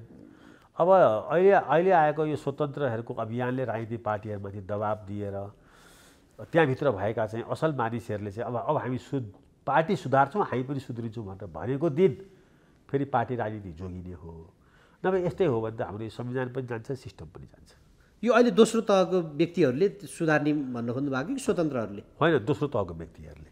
स्वतन्त्र जस्तो 62-63 को आन्दोलनपछि एउटा ट्रेन्ड आयो, जस्तो तराईतिर दलहरू खुल्दाखेरि हरेक दलका व्यक्तिहरूले विरोध गरे र एउटा छुट्टै सङ्गठनको रूपमा हामी लिएर जान्छौँ भने, तर त्यो सारमा फेरि त्यो चाहिँ सत्तासँग अलिक बढी केन्द्रित भएको देखियो र त्यो टुटफुटहरू बढी भयो तराई त्यति बेलाको फेजमा हेर्दाखेरि। अब अहिलेको पार्टमा चाहिँ देश बनाउँछु, सुशासन दिन्छु भन्ने दिशामा त्यसै गरेर दलभित्र चाहिँ दोस्रो लेयरहरूले विद्रोह चाहिँ गर्नुपर्ने आवश्यकता छ होइन? होइन, धेरै ठुलो अब यिनीहरूले रिस्क उठाउनु तयार हुनुपर्छ। धेरै ठुलो। म भन्छु काङ्ग्रेस पार्टी र कम्युनिस्ट पार्टीभित्र भएका केही मानिसहरू जो साँच्चै नै चाहिँ देश परिवर्तन गर्न चाहन्छन्, देशमा युवाहरूलाई सम्बोधन गर्न चाहन्छन्, आफ्नो पनि भविष्य राजनीतिमा चाहिँ खोजी गर्छन् भने उनीहरूले अहिले जे चाहिँ यो ग्रुप अफ पिपल भन्छु म, यो काङ्ग्रेसमा पनि चाहिँ 17-18 जना छन्, एमाले भित्र पनि चाहिँ 7-8 जना छन्, माओवादीभित्र पनि चाहिँ 6 जना छन् मोटामोटी। यी मानिसहरूलाई नपन्छाइकन मतलब जतिसुकै ठुलो परिवर्तन भए पनि यो 40-50 जना मान्छेहरू छन्, यिनीहरूले यो देशलाई चाहिँ निचोरेर चाहिँ त्यो कागती निचोरेर फ्याँके जस्तो फ्याँकिसके। अब त्यहाँ चाहिँ यिनीहरूबाट त्यहाँ रस छैन, यिनीहरू निचोरिएको कागती जस्तो आफू छन्, देशलाई पनि त्यस्तै बनाउँछन् होइन। त्यसको एक्जाम्पल त प्राइम मिनिस्टर हुनुहुन्छ नि शेरबहादुर देउवा होइन। त्यस कारणले गर्दा अब दोस्रो पुस्ताका जो नेताहरू छन् या तेस्रो पुस्ताका भनौँ, यिनीहरूले चाहिँ अब कस्तो नेपाल कोबाट आश गरेका छन्। जस्तो अब म आश गर्दिनँ चाहिँ शेरबहादुर रामचन्द्रहरूबाट या कृष्ण सिटोलाबाट यो देश बन्छ भन्ने, या खड्ग ओलीबाट या चाहिँ के अरे चाहिँ त्यहाँ भएका त अरू त फ्याँकिसके, या माधव नेपालीहरूबाट या प्रचण्डबाट। त यिनीहरूले अझै पनि यिनीहरूबाटै आश गरेर यिनीहरूबाटै झर्ला र खाउला भनेर बसेका छन् भने यिनीहरू वृद्ध हुन्जेलसम्म पनि चाहिँ यिनीहरूले छोड्नेवाला छैनन्। त्यो अहिले जो व्यक्तिहरू केपी शर्मा ओली अथवा शेरबहादुर देउवा भने हिजो त्यो दल निर्माण दलबाट चुनेर आउँदाखेरि त्यही व्यक्तिहरू नै शीर्ष तहमा रहे। त्यहाँ अर्को विकल्प दिनलाई अरू व्यक्तिहरूले पनि प्रयास गरेका थिए, डाक्टर शेखर कोइरालाहरूले पनि प्रयास गरेकै थिए। त्यस्ता व्यक्तिहरू चाहिँ के कति कारणले आउन नसकेको अहिले चाहिँ अनुभूति भयो? किनभने हामीले त देख्छौँ उहाँहरूले गर्न सक्नुहुन्न, तर उहाँहरू निर्विकल्प रूपमा त्यहीँनिर छाइरहनु भएको देखिन्छ। खै पार्टी राजनीतिहरू चाहिँ त्यसरी पार्टी सुध्रिन तयार नहुँदाखेरि चाहिँ जनताले चाहिँ देशको राजनीति सुधार्ने अभियानमा स्वतन्त्र खोजे। पार्टी हेर्न प्रयत्न भइरहेकै छ, पार्टी हेर्न प्रयत्न सुधारको लागि भइरहेको छ। अब ठिक छ, शेरबहादुरलाई चाहिँ शेखर कोइरालाले जित्न सकेनन्, तर महामन्त्रीहरू त सबै नयाँ आएछन् नि काङ्ग्रेसमा। तर नयाँ आए जस्तो अनुभूति पो हुन सकेको छ कि छैन, यो डिबेट छ। कहीँ कतै पुरानाहरूले चाहिँ यी नयाँहरूलाई चाहिँ रोललेस बनाइरहेका छन् कि गगनलाई, विश्वप्रकाशलाई। म खासै धनराज गुरुङहरूले चाहिँ पार्टी सञ्चालनमा यिनीहरूको निर्णायक भूमिका म देखिरहेको छैन होइन।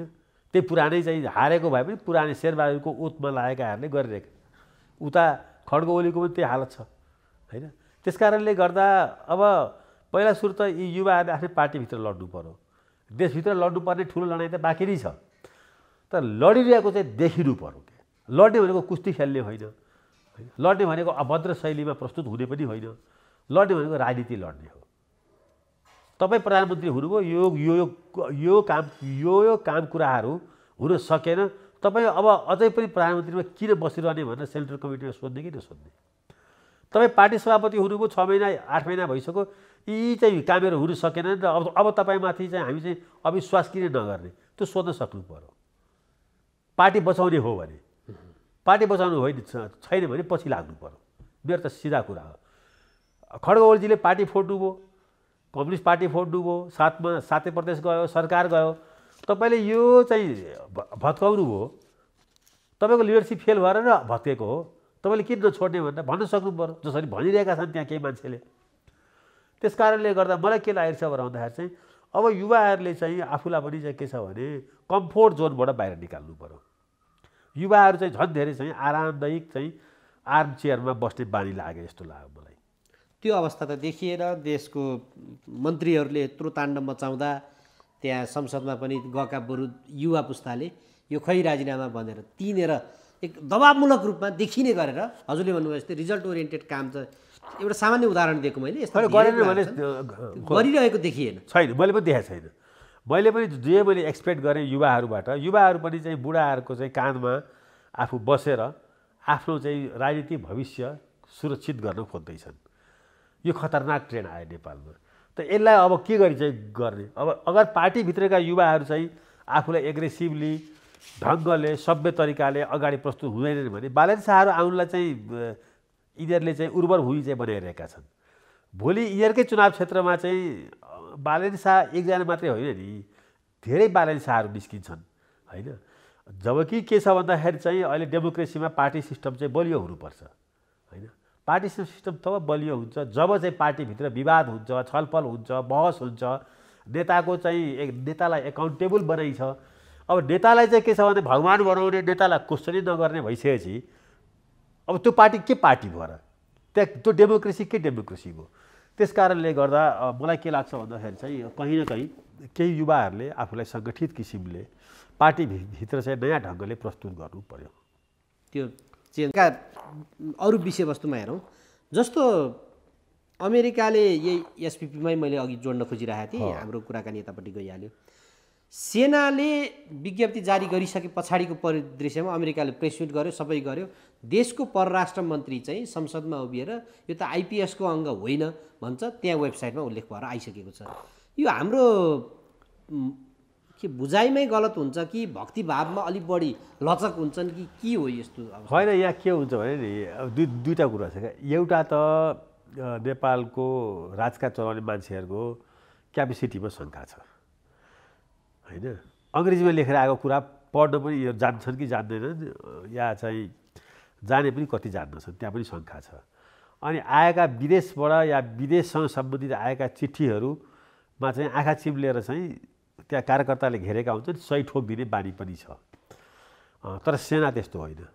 सेनाले जति जे काम गरेको हुन्छ सुझबुझपूर्ण रूपमा गरिरहेकै हुन्छ।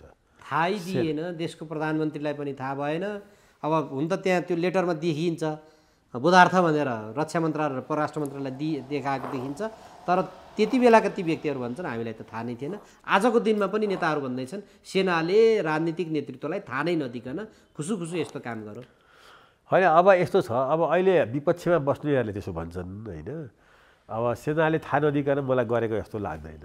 अब अहिले राजनीति बिग्रियो ठाने होइन, थाहा मैले बुझिनँ भन्नु पऱ्यो। त्यो त चिठी त सबै सिसी कविता चाहिँ पठाइरहेकै छ नि होइन। त्यस्तो बेइमान कुरा गर्न पाइँदैन के। पोजिसनमा बसेकोले थाहै दिएन भन्न। यो घरमा चाहिँ अहिले कसैले यहाँ आएर चोरेर लिएर गयो, म यही घरमा छु र मलाई थाहा दिएन भनेर मैले भने त मै चाहिँ के छ भन्दाखेरि चाहिँ ढाँटिरहेको छु नि। नेपालको राजनीतिमा के छ भने नेताहरू चाहिँ के छ भन्दाखेरि चाहिँ सही गर्नलाई असाध्यै चाहिँ लिबरल छन्, जे पनि सही ठोक्छन्। त्यहाँ अझ चाहिँ मैले देखेको छु अर्थ मन्त्रालयमा कैयन पटक, शिक्षा मन्त्रालयमा सचिवको मन्त्रीको चाहिँ विदेश चाहिँ भ्रमण छ कि छैन त्यो बाहेक कुनै पनि चाहिँ डकुमेन्टमा उनीहरूले चाहिँ राम्ररी हेर्दैनन्। त्यहाँ विदेश भ्रमण छ आफ्नो परिवारसहित भने तल एकैपल्ट तल गएर सही ठोकिहाल्छन्। मैले 10औँ पल्ट देखेको छु यो होइन।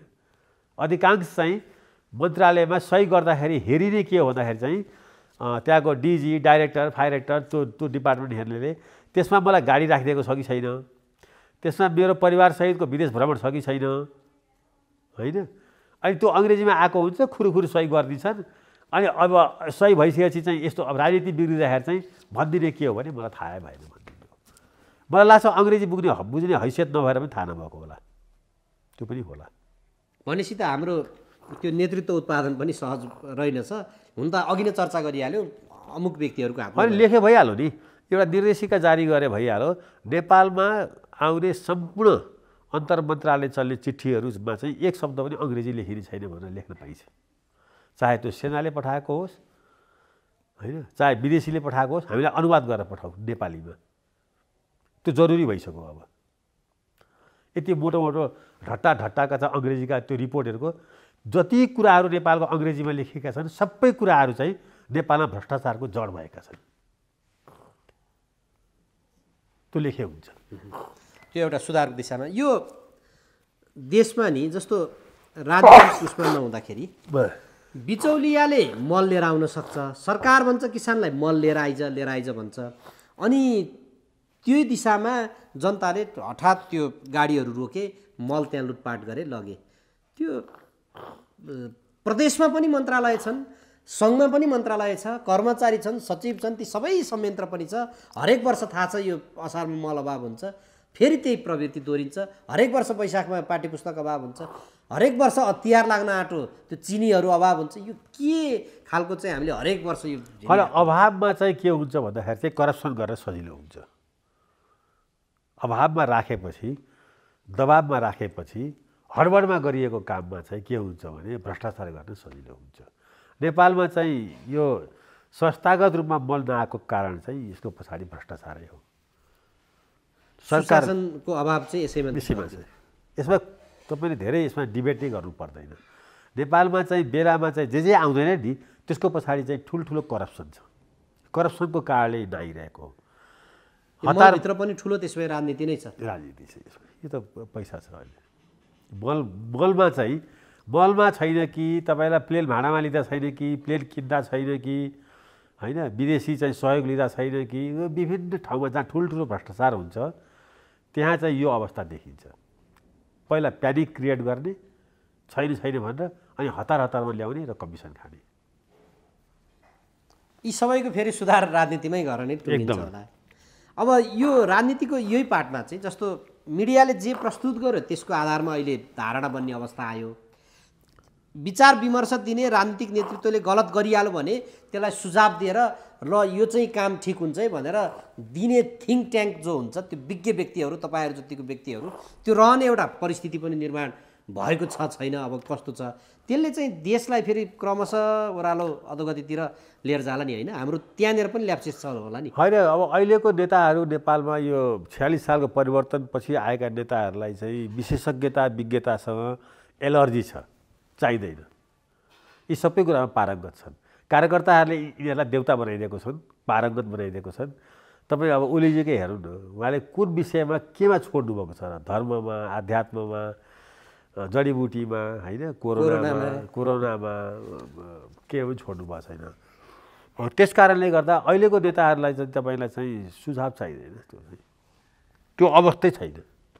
अनि विषयगत विज्ञहरू त्यसो भए देश राष्ट्रिय मामिलामा त होला जब राष्ट्रियताका विषय उठ्छन्, अन्तर्राष्ट्रिय विषयहरू उठ्छन्, परराष्ट्रका विषयहरू उठ्छन्, अनि जति बेला इस्यु आउँछ त्यो इस्यु नै पछिका फरक धारणाहरू विकसित हुनुको हरेक नेतासँग चाहिँ त्यस विषयमा आफ्नो ढङ्गको विज्ञता छ भन्ने भ्रम छ।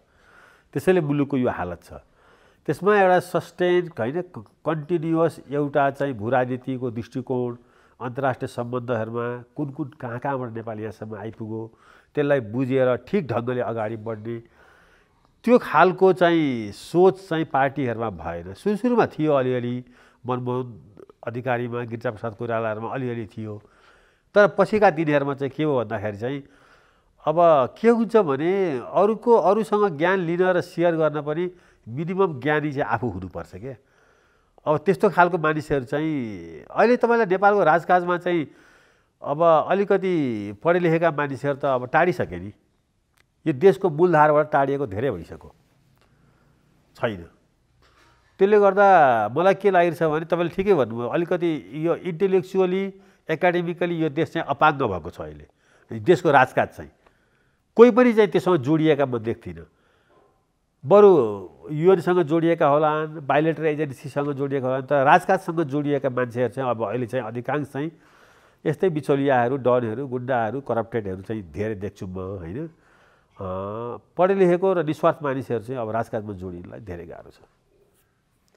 त्यसको कारण चाहिँ के होला? यो वितृष्णा यो यो यो अब एउटै नेतालाई जतिसुकै सल्लाह दिए पनि जतिसुकै तिनीहरूलाई भने पनि तिनीहरू टेर्ने होइनन् भन्ने यो एउटा चाहिँ स्विपिङ रिमार्क्स पनि छ। अब शेरबहादुरजीलाई 52 सालमा उहाँको सल्लाहकार टिम हेर्नु न 100 जनाको छ। 52 सालमा 101 मान्छेहरू त्यहाँ गएका थिए। थोरै थिएन नि त्यो सल्लाहकार टिम त। यही श्रीधर खत्री जो अहिले अमेरिकामा सायद राजदूत हुनुभएको छ क्या अरे, उहाँ पनि शेरबहादुरजीको सल्लाहकार हुनुहुन्थ्यो क्या अरे कुनै जमानामा। ठुलो टिम थियो, आर्थिक टिम, परराष्ट्रको टिम, साझा टिम, तर केही काम लाग्दैन। जबसम्म प्रधानमन्त्री आफै चाहिँ एउटा ड्राइभिङ सिटमा बस्न तयार छैनन् र उनी चाहिँ मुलुकलाई म चेन्ज गर्छु भन्दैनन् तबसम्म चाहिँ यो मुलुक चाहिँ चल्दैन, यसरी चल्दैन। यो प्रसङ्गमा एउटा केपी शर्मा ओलीले भन्नुभएको एउटा म भनाइ, विजय कुमार पाण्डेले एउटा अन्तर्वार्तामा होला पछाडि बस एउटा गइरहेको छ, राजनीतिक बस त्यो हाँकिरहेको छ भने पछाडि बसेका व्यक्तिहरू प्यासेन्जरहरू विज्ञ होलान्, पिएचडी स्कलर होलान्, जान्ने होलान्, तर अगाडिको चालकलाई चाहिँ नि डिस्टर्ब गरिदिए भने त्यो चालकले त लगेर दुर्घटनामा हालिदिन्छ नि भन्ने खालको कुरा सेल्समा उहाँले कुरा गर्नुभएको थियो। त्यो अवस्थामा पछाडिका व्यक्तिहरूले नझकझक्याएको हो अथवा पछाडिका व्यक्तिहरूले बढी झकझक्याएको हो अथवा अगाडि बढ्ने व्यक्तिलाई चाहिँ म सबैभन्दा जान्ने नै मै छु, त्यस कारणले मैले जे गरे नि हुन्छ भन्ने बढी चाहिँ तपाईँले भन्नुभएको त्यो विजय कुमारको इन्टरभ्यू मैले सुनेको छु। हजुर, यहाँ प्रब्लम के भइदियो भने त्यसमा उहाँले प्यासेन्जरको कल्पना पछाडि भन्नुभएको छ, बसेको भन्नुभएको छ। सत्तामा पुगिसकेपछि चाहिँ यहाँ नेपालका राजनीतिक नेताहरूको चाहिँ स्टियरिङ आफ्नो हातमा भइसकेपछि त्यो बस चाहिँ प्यासेन्जर लेस हुन्छ, ऊ चाहिँ एक्लै हिँड्छ, ऊ एक्लै हिँड्छ, उसको बसमा प्यासेन्जर हुँदैन, उसलाई जनता चाहिँदैन। हो, उसका छेउछाउमा चाहिँ त्यो बोनटमा बस्नेहरू चाहिँ केही अनुयायी हुन्छन्, कार्यकर्ताहरू, बाँकी चाहिँ ऊ एक्लै स्टियरिङ सम्हालेर हिँड्छ, त्यो बसमा प्यासेन्जर बस्न चाहँदैन। भएको चाहिँ यो हो नेपालमा। त्यसैको नतिजा अहिले त्यसैको नतिजा यो हो। अहिले उहाँले चाहिँ कल्पना गर्नुभएको छ त्यो बस चाहिँ लगेर चाहिँ बसको त्यो स्टियरिङ चाहिँ प्राइम मिनिस्टरको हातमा छ र पछाडि प्यासेन्जर छन्, लगेर कहाँ झार्ने भनेर। प्रब्लम त्यो छैन, प्रब्लम यहाँ अर्कै छ, त्यो बसमा मान्छे नै छैन।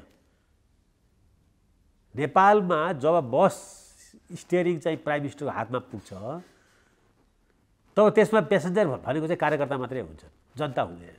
अनि कार्यकर्ताले त के छ भने बसलाई चाहिँ रक्सी खाएर हाँके पनि, भिरमा झारे पनि उसले बोल्दैन नि, होइन? त्यस समस्या चाहिँ जनतासँग चुडिएको समस्या हो। त्यसको सुधारमा यो प्रश्न अगाडिकोसँग अझै बढी रिलेट हुन नि सक्छ। त्यसको सुधारमा यो व्यक्तिहरू आउँदाखेरि हजुरले भन्नुभयो दबाब देलान्, तर अब सारमा यताको बुझाइ के छ भने जस्तो अहिलेको चुनावलाई नै आधार बनाऊ, 110 जना त त्यो दलीय प्रणालीबाट त्यो चुनाव चिन्हमा, दलको चिन्हमा मत हालेर आउलान्। ती व्यक्तिहरू आउलान्, भोलि सरकार बन्ने प्रसङ्ग आउँछ अनि आइदर केपी शर्मा ओली, पुष्पकमल दाहाल, शेरबहादुर देउवा फेरि यही व्यक्तिहरूभित्र नै घुमिहाल्छ नि। त्यस कारणले ती स्वतन्त्र व्यक्तिहरू आउँदैमा त कसरी परिवर्तन हुन्छ, एक दुई ठाउँमा जित्लान् भन्ने खालको चाहिँ नि बाहिर अहिले चर्चा। त्यो कुरा सही हो। स्वतन्त्र व्यक्तिहरूले यो मुलुकलाई नै चेन्ज गर्नको लागि चाहिँ उनीहरू पर्याप्त छैनन्। तर यो मुलुकको वातावरण, राजनीतिक वातावरण चेन्ज गर्नको लागि, दबावमूलक कार्यक्रम गर्नको लागि चाहिँ सम्भव छ। त्यसको लागि अहिलेको यो व्यवस्थामा केही परिवर्तन लिएर आउनुपर्ने जरुरी होइन। मलाई लाग्छ के छ भने सबभन्दा ठुलो चाहिँ दुईवटा परिवर्तन ल्याएको हुन्छ। एउटा डाइरेक्ट कार्यकारिणीको चुनाव गरिदिने, होइन? युवै आउँछन्, 70-80% युवा भएको देशमा निश्चित रूपमा एकपटकमा नआए दोस्रो पटकमा युवा आउँछन्। यस्तो करप्टेड चाहिँ पोलिटिसियन त पक्कै आउँदैनन्, होइन? फ्याँकिदिन्छन्।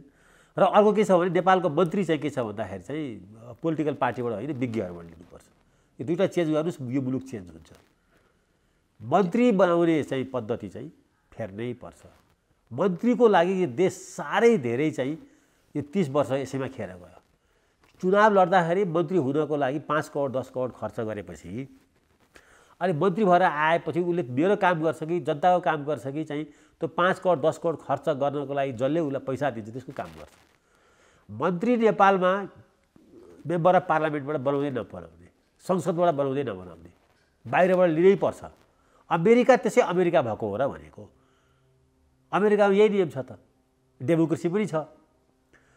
जबसम्म मन्त्री चाहिँ मेम्बर अफ पार्लियामेन्टबाट बन्छ तबसम्म यो मुलुक परिवर्तन हुँदैन, किनभने त्योसँग क्षमता पनि हुँदैन, होइन? त्योसँग के छ भन्दाखेरि चाहिँ चुनाव जित्न सक्ने छ। अब अहिले चुनावको जित्नको लागि 5 करोड रुपियाँ चाहिन्छ भन्छन् है, त्यो कसले दिन्छ?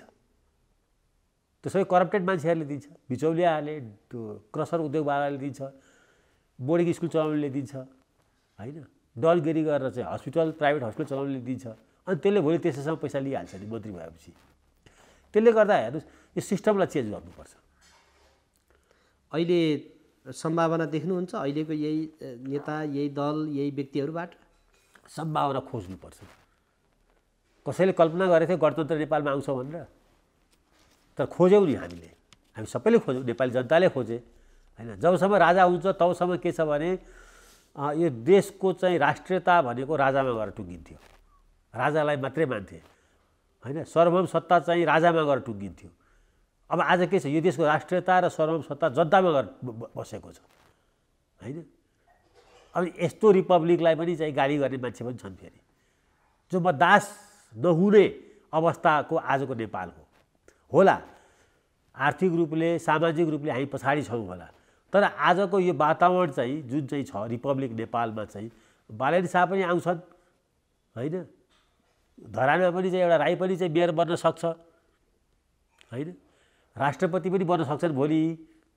त यो वातावरण ल्याउने कि सार्वभौम सत्ता जनतामा दिएर कि राजाको छोरो राजा बनाइरहेर चाहिँ के छ भन्दाखेरि चाहिँ नेपालको राजनीतिलाई चाहिँ, होइन, सधैँभरि चाहिँ देवता खोजेर खोपीमा राखिरहने। त्यस कारणले गर्दा कैयन कुराहरू नेपालमा चेन्ज भएका छन्। थप चेन्ज हुनुपर्ने कुरा के छ भने नेपालको पोलिटिकल पार्टी र यसका नेताहरू एक स्टकलाई फ्याँकिदिनुपर्छ अहिलेको यो लेयरहरूलाई। अब यो त्यो त्यो सँगसँगै हामीले अहिले विचार विमर्श गर्नुपर्ने हाम्रो परराष्ट्र नीति, आर्थिक नीति, यो सबै नीतिहरूमा पनि छ कि हाम्रा नीतिहरू चाहिँ छन् राजनीतिक नेतृत्वले बाटो बिराएको भएर त्यो नीतिहरूको कार्यान्वयन नभएको। बेमान नेता भयो भने जति राम्रो नीति ल्याउनुहोस् यही हो। अम्बेडकरले एउटा भारतका सुप्रसिद्ध चाहिँ होइन अब संविधानविद थिए जसले भारतको संविधान लेखे अम्बेडकर। उनले भनेका छन् संविधान जतिसुकै राम्रो बनाए पनि यसलाई सञ्चालन गर्ने मान्छे चाहिँ इमान्दार भएन भने त्यो देश र त्यो संविधान काम लाग्दैन भनेका छन्। नेपालको हालत त्यही नै हो। नेपालको हालत संविधान पनि कोही टेर्दैन, नेताहरू आफू अनुकूल व्याख्या गर्छन् होइन। नेताहरू खास गरी जनताले त संविधान एउटा बुझ्छ, नेताले अर्को व्याख्या गर्छ। फेरि नेताको त्यो व्याख्याको चाहिँ लोलीमा बोली मिलाउँदै त्यही किसिमका वकिलहरू पनि भेटिन्छन् नेपालमा। नेपालमा एकजना पनि स्वतन्त्र वकिल छैन नि। फेरि काङ्ग्रेस वकिल छन्, कम्युनिस्ट वकिल छन्, तर वकिल चाहिँ कोही पनि छैन। समस्या यहाँ यो छ नि, नेपालको फेरि प्रोफेसनलिजम फेरि यो ढङ्गले पार्टीकरण भएको छ कि त्यसले चाहिँ त्यसको रिफ्लेक्सन त उहाँ देखियो सुप्रिम कोर्टमा होइन। त्यसले गर्दाखेरि हामीले कहीँ न कहीँ केही न केही यसलाई रोक्न सक्नको लागि, सुधारको लागि चाहिँ हाम्रो पोलिटिकल चाहिँ प्राइम मिनिस्टर बनाउने पद्धतिमा चेन्ज गर्नुपर्छ।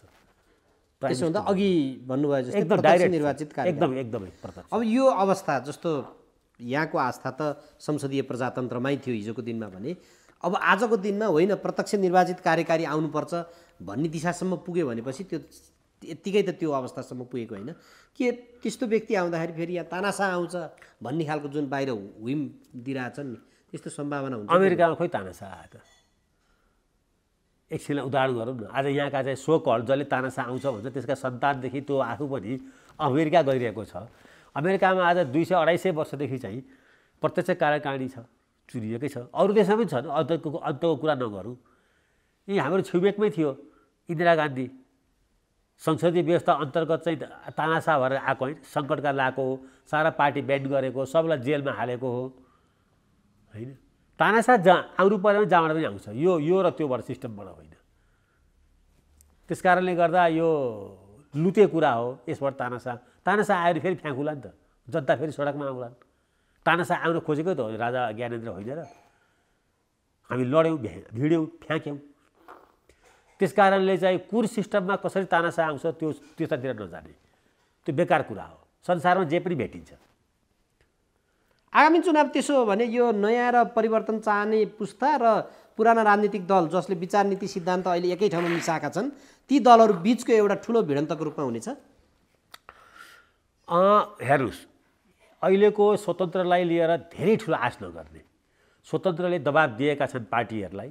पार्टीभित्रैबाट चाहिँ पुराना भनेको अब त पत्रुहरू भन्नुहोस्, अब पुराना होइन पत्रुहरूलाई फ्याँक्नको लागि चाहिँ पार्टीभित्र एउटा जबरजस्त चाहिँ ऊर्जा विस्फोट भएन भने नेपालको पोलिटिकल पार्टीहरू बिस्तारै चाहिँ असान्दर्भिक भएर जान्छन्। जनताको नजरमा पनि यो संविधानले पनि जोगाउन सक्दैनन् र एउटा नयाँ किसिमको त्यो कुनै चाहिँ डेमोक्रेटिक हुन्छ भन्ने छैन। सडकबाट त्यसको छिनोफानो हुन्छ होइन, सडकसम्मै पुग्न सक्ने अवस्था आउँछ। स्वतन्त्रहरूको जित्ने लहरको आखिरमा अन्तिम पडाव भनेको चाहिँ फेरि के हो भने सडकमै पुग्छ होइन। त्योभन्दा चाहिँ राम्रो चाहिँ एउटा सिन हामी के कल्पना गर्न सक्छौँ भने कि चाहिँ यी पार्टीहरू चाहिँ जो अहिलेसम्म जे गरे अब चाहिँ त्यहाँ चाहिँ एक्जिटको चाहिँ सिरियस व्यवस्था हुनुपर्छ। पार्टीले नि पार्टीबाट चाहिँ बाहिर निकाल्ने, सिनेमा हेर्न गयो 3 घन्टा बसो, छिर्ने ढोका एउटा हुन्छ, बाहिर निस्किने ढोका अर्को हुन्छ नि। राजनीतिमा चाहिँ बाहिर निस्किने ढोकै बन्द गरिदिएको छ। एकैपल्ट आर्यघाट पुग्दा मात्रै चाहिँ त्यहाँ ढोका भेटिन्छ। जबसम्म यो हुन्छ तबसम्म पोलिटिकल पार्टीहरू चाहिँ जमुगा पानी हुन्छ, त्यहाँ फ्रेस अक्सिजन हुँदैन। यसलाई चाहिँ एक्जिट दिनु पर्यो। राजनीति गर्नेले भनौँ न सांसदमा पनि 2पल्ट 3पल्ट भन्दा 4पल्ट किन उठ्ने? अनि अरू मान्छे छैन त्यहाँ, त्यसमा किन कार्यकर्ता भर्ना गरेको? कार्यकर्ताहरू या अरू किन त्यो पार्टीमा जाने? एउटै मान्छेले 50 वर्षसम्म चाहिँ त्यो एउटै ठाउँबाट चुनाव लड्छ भने डडेलधुरामा एउटै मान्छे शेरबहादुरजीले चाहिँ 5-10 पल्ट चाहिँ चुनाव लडिसके। अनि डडेलधुरामा अरू चाहिँ किन काङ्ग्रेस हुने? त्यसैले त कम्युनिस्ट बढिरहेको छ नि। नेपाली काङ्ग्रेसमा यस कारणले यो देशमा कम्युनिस्ट बढेको छ कि नेपाली काङ्ग्रेसले केही जिम्मेदार भयो, आफू बाहेक अरूलाई त्यो बाटै बन्द छ, एक्जिटै छैन।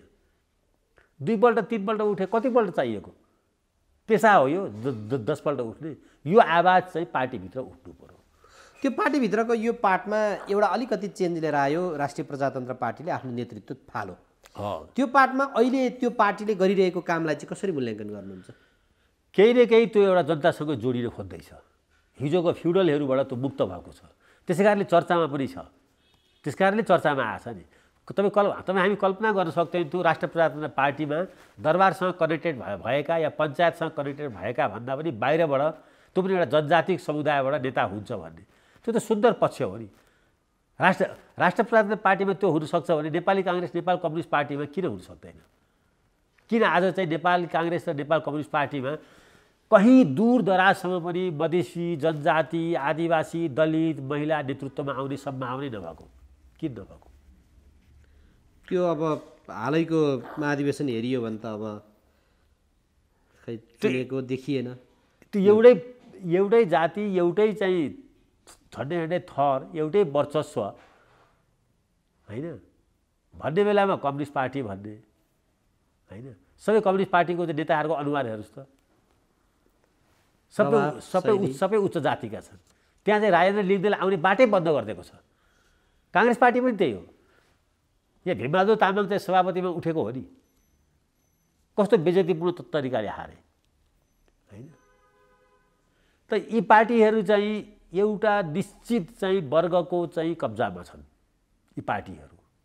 अब त्यो पनि धेरै दिनसम्म टिक्नेवाला छैन। यसमा पनि विस्फोट चाहिँ हुनु पनि पर्छ र गर्नु पनि पर्छ होइन। नेपाली काङ्ग्रेसमा कल्पनै गर्न सकिँदैन अहिले 20 वर्षलाई कुनै तराईयन चाहिँ यसको सभापति हुन्छ भनेर। विमलेन्द्र दिदीलाई चाहिँ किन चाहिँ केमा अयोग्य थिएर उनी चाहिँ सभापति हुनलाई हार्नु पर्यो?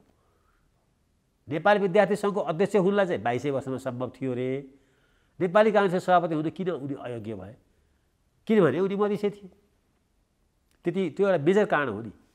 त्यो कारणले काम गरेको हो। त्यसले पनि काम गर्यो। यहाँ भइरहेका जो सत्ता वर्चस्व राख्ने पहाडे सांस्कृतिक समूह छ त्यसले पचाउँदैन नि। होइन कुनै पनि पार्टीमा छैन त केही न केही कारण होला नि त। आखिरमा कमन कारण छ नि त। कमन कारण त्यहाँ अन्तर्राष्ट्रिय कुराहरूले पनि भूमिका खेल्छ कि खेल्दैन होला? अन्तर्राष्ट्रिय समुदायको आफ्नो होइन, अन्तर्राष्ट्रिय समुदाय त चाहिँ जो चाहिँ सम्झौतावादी हुन्छ, स्वार्थी हुन्छ, त्यसलाई चाहिँ समातिहाल्छ नि। त्यो त स्वाभाविकै हो नि। उनीहरूले स्वाभाविक रूपमा यसलाई नेतृत्वमा ल्याउँछु भनेर त प्लान गरेर अगाडि बढाउँछन् कि? त्यो पनि गर्छन्। जति सजिलो हो होइन। अब नेपालमा चाहिँ एकै थरीलाई गर्न सजिलो हुन्छ होइन। के फरक छ र चाहिँ प्रचण्ड र माधव नेपाल, केपी ओली र शेरबहादुर देउपामा? केही पनि फरक छैन। पार्टीको ब्यानर मात्रै फरक छ। मोटामोटी रूपमा के छ र चाहिँ अब अहिले शेरबहादुरजी चाहिँ प्राइम मिनिस्टर हुनु भएन भने केपी ओली होला नि या प्रचण्ड होला नि, के फरक छ यिनीहरूमा? के आर्थिक नीतिमा यिनीहरूले फरक गर्छन् कि यिनीहरूको चाहिँ घर गृहस्थी सामाजिक केही पनि फरक छैन नि। त्यसै कारणले मैले चाहिँ के भनेको भन्दाखेरि चाहिँ यो मुलुक सबैको हो होइन। सबैले आउने बाटो पार्टीभित्र त्यही छ नि। पार्टीभित्र सभापति हुने या चाहिँ नेता हुने बाटो जुन छ त्यो खतरनाक छ। यहाँ देशभित्र भएका अरू समुदायलाई मात्रै पन्छाएको छैन, ती भित्र भएका एउटै समुदायलाई पनि पन्छाएर आफ्नै कब्जा गर्ने बानी छ होइन। त त्यसै कारणले यो डेमोक्रेटिक चाहिँ त भनिन्छ चुनाव चाहिँ, तर मोस्ट अनडेमोक्रेटिक पनि छ अर्को ढङ्गले। अब यसको बारेमा कोही बेला पार्टी त्यो बेलामा सल्लाह गरौँला। यो त्यो एउटा डिमेरिट्सको रूपमा त्यो रह्यो। तर अब ती कुराहरूले देशलाई त घाटा गर्नु अथवा घात गर्नु चाहिँ भएन। होइन, देशको चाहिँ सामाजिक सांस्कृतिक एकै रहन सक्दैन नि। आज पटक पटक नागरिकताको इस्यु किन आउँछ? फेरि आउनेवाला छ। किन यो इस्यु किन कहिले पनि सिद्धिँदैन? किनभने भन्दाखेरि चाहिँ यसमा चाहिँ सोच दृष्टिकोणहरू चाहिँ ठिक छैन। कसैको पनि ठिक छैन। मधेसवादीको पनि ठिक छैन। ऊ यसलाई जीवन्त राखेर राजनीति गर्न खोज्छ होइन। काङ्ग्रेस एमालेको त झन् ठिक छैन। किनभने ऊ मधेसीहरूलाई चाहिँ नागरिकता दिएर यो राज्य सत्ता चाहिँ उसलाई चाहिँ कुनै पनि किसिमले सुम्पिन तयार छैन। सबैले नागरिकता पायो भने समान हक अधिकार त संविधानमा निस्किएको छ। हेर्नुहोस्, म आफै चाहिँ 3 पुस्ते होइन 5 पुस्ते बसेको 2-4 जना चाहिँ तराइयन कम्युनिटी, त्यो पनि मुसहरलाई लिएर नागरिकता बनाउनु भनेर गएँ। उसको बाउ पनि बोनाफाइट यी जन्मेको हो, हजुरबाउ पनि यी हो, तर त्यसले नागरिकता पाएन, पाउँदैन। मोरङको केस हो यो, अरू दूर दराजमा के छ मलाई थाहा छैन। मोरङमै दिँदैन, के परिपत्र आएको छ अरे सुप्रिम कोर्टले के निर्णय गरेछ भन्छ। सुप्रिम कोर्ट पनि यही राज्य सत्ताको यही मानिसहरूलाई जोगाउनु त लाग्छ नि, होइन? तब नै त्यहाँ पनि एउटै समुदाय छ। त नेपालमा के छ भन्दाखेरि चाहिँ अलिकति फराकिलो सोचाइ चाहिँ अझै पनि चाहिँ रिपब्लिक आए पनि त बिस्तारै आउला। अहिले संसदमा त्यो देखिन्छ। संसदमा अहिले चाहिँ मधेसी, आदिवासी, दलित, जनजातिहरूको चाहिँ राम्रो चाहिँ प्रतिनिधित्व छ। तर त्यहाँ मात्रै भएर भएन, तर त्यहाँ त्यो प्रतिनिधित्वले त्यसको लक्षित वर्ग जो छ त्यसलाई फाइदा पुर्याएको छ र? अब राजनीतिक रूपले समावेशी केही भएको छ, होइन? तर निर्णायक ती हुन सकेका छैनन्। तर राज्य त त्यति मात्रै होइन नि, राज्य त सुप्रिम कोर्टमा पनि देखिन्छ, त्रिभुवन विश्वविद्यालयमा पनि देखिन्छ, होइन? राज्य त चाहिँ क्याबिनेटमा पनि देखिन्छ, राज्य लोकसेवामा देखिन्छ। त ती सबैतिर नहुन्जेलसम्म त राज्यको एउटा चाहिँ अङ्ग मात्रै समातेर, राजनीतिक चाहिँ पार्लियामेन्ट्री अङ्ग मात्रै समातेर त केही हुनेवाला छैन। त्यही पनि सुरुवात त भयो भन्न सकिन्छ नि, सुरुवात त भयो। यसले नेपाललाई अखण्ड राख्न, अछुण राख्न, होइन? यसले मद्दत मिल्दछ, डेमोक्रेसीलाई फैलिन मद्दत मिल्दछ। सुरुवात त भएको छ नि ६२-६३ को चाहिँ एउटा संविधानपछि चाहिँ। अब अहिले पनि त्यो खालको एउटा उच्च देखिन्छ। अब एउटा पार्टमा चाहिँ जस्तो कतिपय अघि हामीले चर्चा गरिहाल्यौँ, विभिन्न व्यक्तिहरू एउटा ठाउँमा सङ्गठित भइदिए भन्ने पार्टमा धेरै व्यक्तिहरूले तपाईँलाई पनि अपेक्षा गर्लान्। अब राजनीतिक रूपमा त त्यो नसामा चाहिँ रस पसिसकेको छ, सोच लागेको छैन राजनीतिमा लाग्ने? राजनीतिक रूपमा अब एउटा जुन समूह बनाउने भनियो, स्वतन्त्रहरूको अथवा विज्ञ व्यक्तिहरूको समूह बनाएर अब मैदानमा उत्रिने भनियो, त्यो दिशामा? होइन, म चाहिँ राजनीतिक रूपले चाहिँ राजनीतिमा पनि 2 किसिमले लाग्छ मान्छेले। म पहिला राजनीतिक रूपले चाहिँ क्रियाशीलै मान्छे हो, सङ्गठित रूपमै चाहिँ एउटा पार्टीसँग आबद्ध पनि थिएँ। तर अब अहिले जसले राम्रो गर्न खोज्छ, मुलुकलाई यथास्थितिबाट परिवर्तन गर्न खोज्छ, होइन? म त्यसको पक्षमा चाहिँ उभिन्छु। यथास्थितिलाई भन्दा काङ्ग्रेस पार्टीको यथास्थितिवादलाई पनि म स्वीकार्दिनँ। मलाई जोसुकै उम्मेदवार दियोस्, मलाई चित्त बुझेन भने म भोट हाल्दिनँ, होइन? अब कम्युनिस्टलाई त म वैचारिक रूपमा हाल्न सक्दिनँ, यो मेरो कमजोरी। किनभने स्वतन्त्रता मेरो लागि सबभन्दा चाहिँ प्रिय वस्तु हो। कम्युनिस्ट वैचारिक रूपमै चाहिँ स्वतन्त्रतालाई चाहिँ बन्देज गर्ने, जस्तो चाइनामा, भियतनाममा, कम्बोडियामा छ, म त्यो सिस्टम मन पराउँदिनँ। प्रचण्डजीले भनेको ठिकै कुरा हो, संसदीय व्यवस्था मान्दिनँ भनेर। संसदीय व्यवस्था चाहिँदैन, तर स्वतन्त्रता, व्यक्तिको स्वतन्त्रता मान्छन् कि मान्दैनन्, त्यसको प्रत्याभूति भन्ने कुरा देखेको छु मैले काङ्ग्रेसमा छ, तमाम कमजोरीको बावजुद पनि। त्यसै कारणले काङ्ग्रेस यहाँ नेपालमा भएका मध्ये राम्रो पार्टी मलाई लाग्छ। जरुरी छैन राजनीतिक स्वतन्त्रता सबै कुरा हो। कसैलाई आर्थिक स्वतन्त्रता नै चाहिँ र समानता ठुलो लाग्छ भने त्यो मार्क्सिस्ट हुनसक्छ, त्यो हुनु पनि पर्छ। तर यहाँ त्यो पनि देखिएन फेरि, होइन? आखिरमा राजनीतिक स्वतन्त्रता मात्रै सबै कुरा होइन भनेर कार्ल मार्क्सले आर्थिक स्वतन्त्रता र समानताको कुरा गरेर नै मार्क्सवाद आएको हो, होइन? संसारका मजदुर एक हौँ, केही गुमाउनु छैन, पाउनु मात्रै छ। यो संसदीय सिस्टमले तिमीहरूको एक्सप्लोइटेसन गर्छ, होइन? यिनीहरूको सत्तालाई चाहिँ बन्दुकले चेन्ज गर्नुपर्छ भनेर न चाहिँ कार्ल मार्क्सले चाहिँ, होइन? The power comes from the not ballot from the gun भनेर भनेको छ, बुलेट, होइन? त उसको चाहिँ त्यो थ्योरी छ। अब त्यो थ्योरीले पनि संसार हल्लायो, आज पनि हल्लाइरहेको छ। तर म त्यसमा विश्वास गर्दिनँ, त्यो हिंसामा, होइन? म जस्तो मान्छेको कारणले गर्दा चाहिँ काङ्ग्रेसलाई थुप्रै कुराको फाइदा पनि छ कि। थुप्रै छौँ यस्तो मान्छेहरू जो चाहिँ के छ भन्दाखेरि चाहिँ कम्युनिस्टलाई आइडियोलोजिकली चिन्दछौँ पनि, बुझ्दछौँ पनि, त्यस कारणले त्यो हुनै सक्दैनौँ। काङ्ग्रेसको चाहिँ व्यवहारिक राजनीतिको नाममा गरेको सम्झौता परस्त चाहिँ प्रवृत्तिले गर्दा, क्यारेक्टरले गर्दा चाहिँ काङ्ग्रेसलाई पनि खुलेर प्रशंसा गर्न सकिँदैन। किनभने यो त हरेक ठाउँमा खालि लेनदेन गरिरहेको हुन्छ, जोसँग पनि कम्युनिस्टसँग पनि सम्झौता गर्ने, राप्रपासँग गर्ने, मधेस। अनि किन गर्ने, के को लागि गर्ने भन्दा सत्ताको लागि गर्ने। त्योसँग पनि हामी असन्तुष्ट त हुन सक्छौँ, तर अल्टिमेट विकल्प फेरि हाम्रो लागि चाहिँ अहिले पनि चाहिँ नेपालमा डेमोक्रेसीको नाम आउने बित्तिकै या लोकतन्त्रको नाम आउने बित्तिकै चाहिँ कहीँ न कहीँ हामी काङ्ग्रेससँग नजिक भइहाल्छौँ। अब यो अवस्थामा जस्तो मैले फेरि पनि जान्न खोजेको कोही व्यक्तिहरू मानौँ रवि लामिछानेहरू लागे, अरू व्यक्तिहरू लागे, किनभने यहाँ ट्याग लागिहाल्छ क्या, जस्तो बालेन सामुदाय त राजावादी हो सम्म पनि भनिहाले। भनेको यस्ता व्यक्तिहरू आए जो चेन्ज मेक गर्छु समाजमा, म परिवर्तन ल्याउँछु भनेर ती व्यक्तिहरूले भोलि एक ठाउँमा उभिनलाई आह्वान गरे भने तपाईँ त्यसमा होस्टेमा हैसीमा लाग्नुहुन्छ कि होइन नगरौँ भन्ने? म तिनीहरूको चरित्र अध्ययन गर्छु, म गर्न सक्छु होइन। तर मलाई चाहिँ मेरो विभिन्न कारणले गर्दाखेरि चाहिँ मलाई अल्पकालमा होइन दीर्घकालमा पनि लाग्यो यो मुलुकको हित र नेपाली जनताको हित चाहिँ यो समूहसँग छ भने लाग्यो भने काङ्ग्रेसै बसिरहनु पर्छ भन्ने के छ र होइन। मसँग सम्पर्कमा छन् अहिले तपाईँले भन्नुभएको स्वतन्त्रमा उठ्ने खोज्ने मान्छेहरू, स्वतन्त्र भएर जितेका मान्छेहरू हामी बसेर कुरा गरेका छौँ होइन। हामी बसेर आइडियाको एक्सचेन्ज, बरु काङ्ग्रेस र कम्युनिस्टमा बसेर गरेको छैन, त्योभन्दा बाहिर त हामी धेरै कुरा गरेका छौँ नि, गरेको कुरा। त्यस्तो कसैले चाहिँ हामीसँग आउँदैन आइज भनेर मलाई छेकेको पनि होइन। किन यो पार्टीमा जोइन नगर्ने भनेर, किन स्वतन्त्र अब त हुनु पऱ्यो नि, तपाईँ पनि 60 नाग्नुभयो होइन, तपाईँको अनुभव हाम्रो ऊर्जा यसलाई मिलाउँ भनेर भन्ने मान्छेहरूको कमी छैन, त्यो सबै ठाउँमा भेटिन्छ। तर के हो भनेर भन्दाखेरि चाहिँ अब यो मुलुक परिवर्तनको केसमा तत्कालको एउटा स्वतन्त्रको लहरले पार्टीहरू जुन छन्, दुईवटा पार्टीहरू मेनली काङ्ग्रेस र कम्युनिस्ट, यिनीहरूलाई चाहिँ दबाब चाहिँ पुगेको छ। तर यिनीहरूको विकल्प त यिनीहरू अहिले हुन सक्दैनन् नि, त्यो त सम्भवै छैन नि।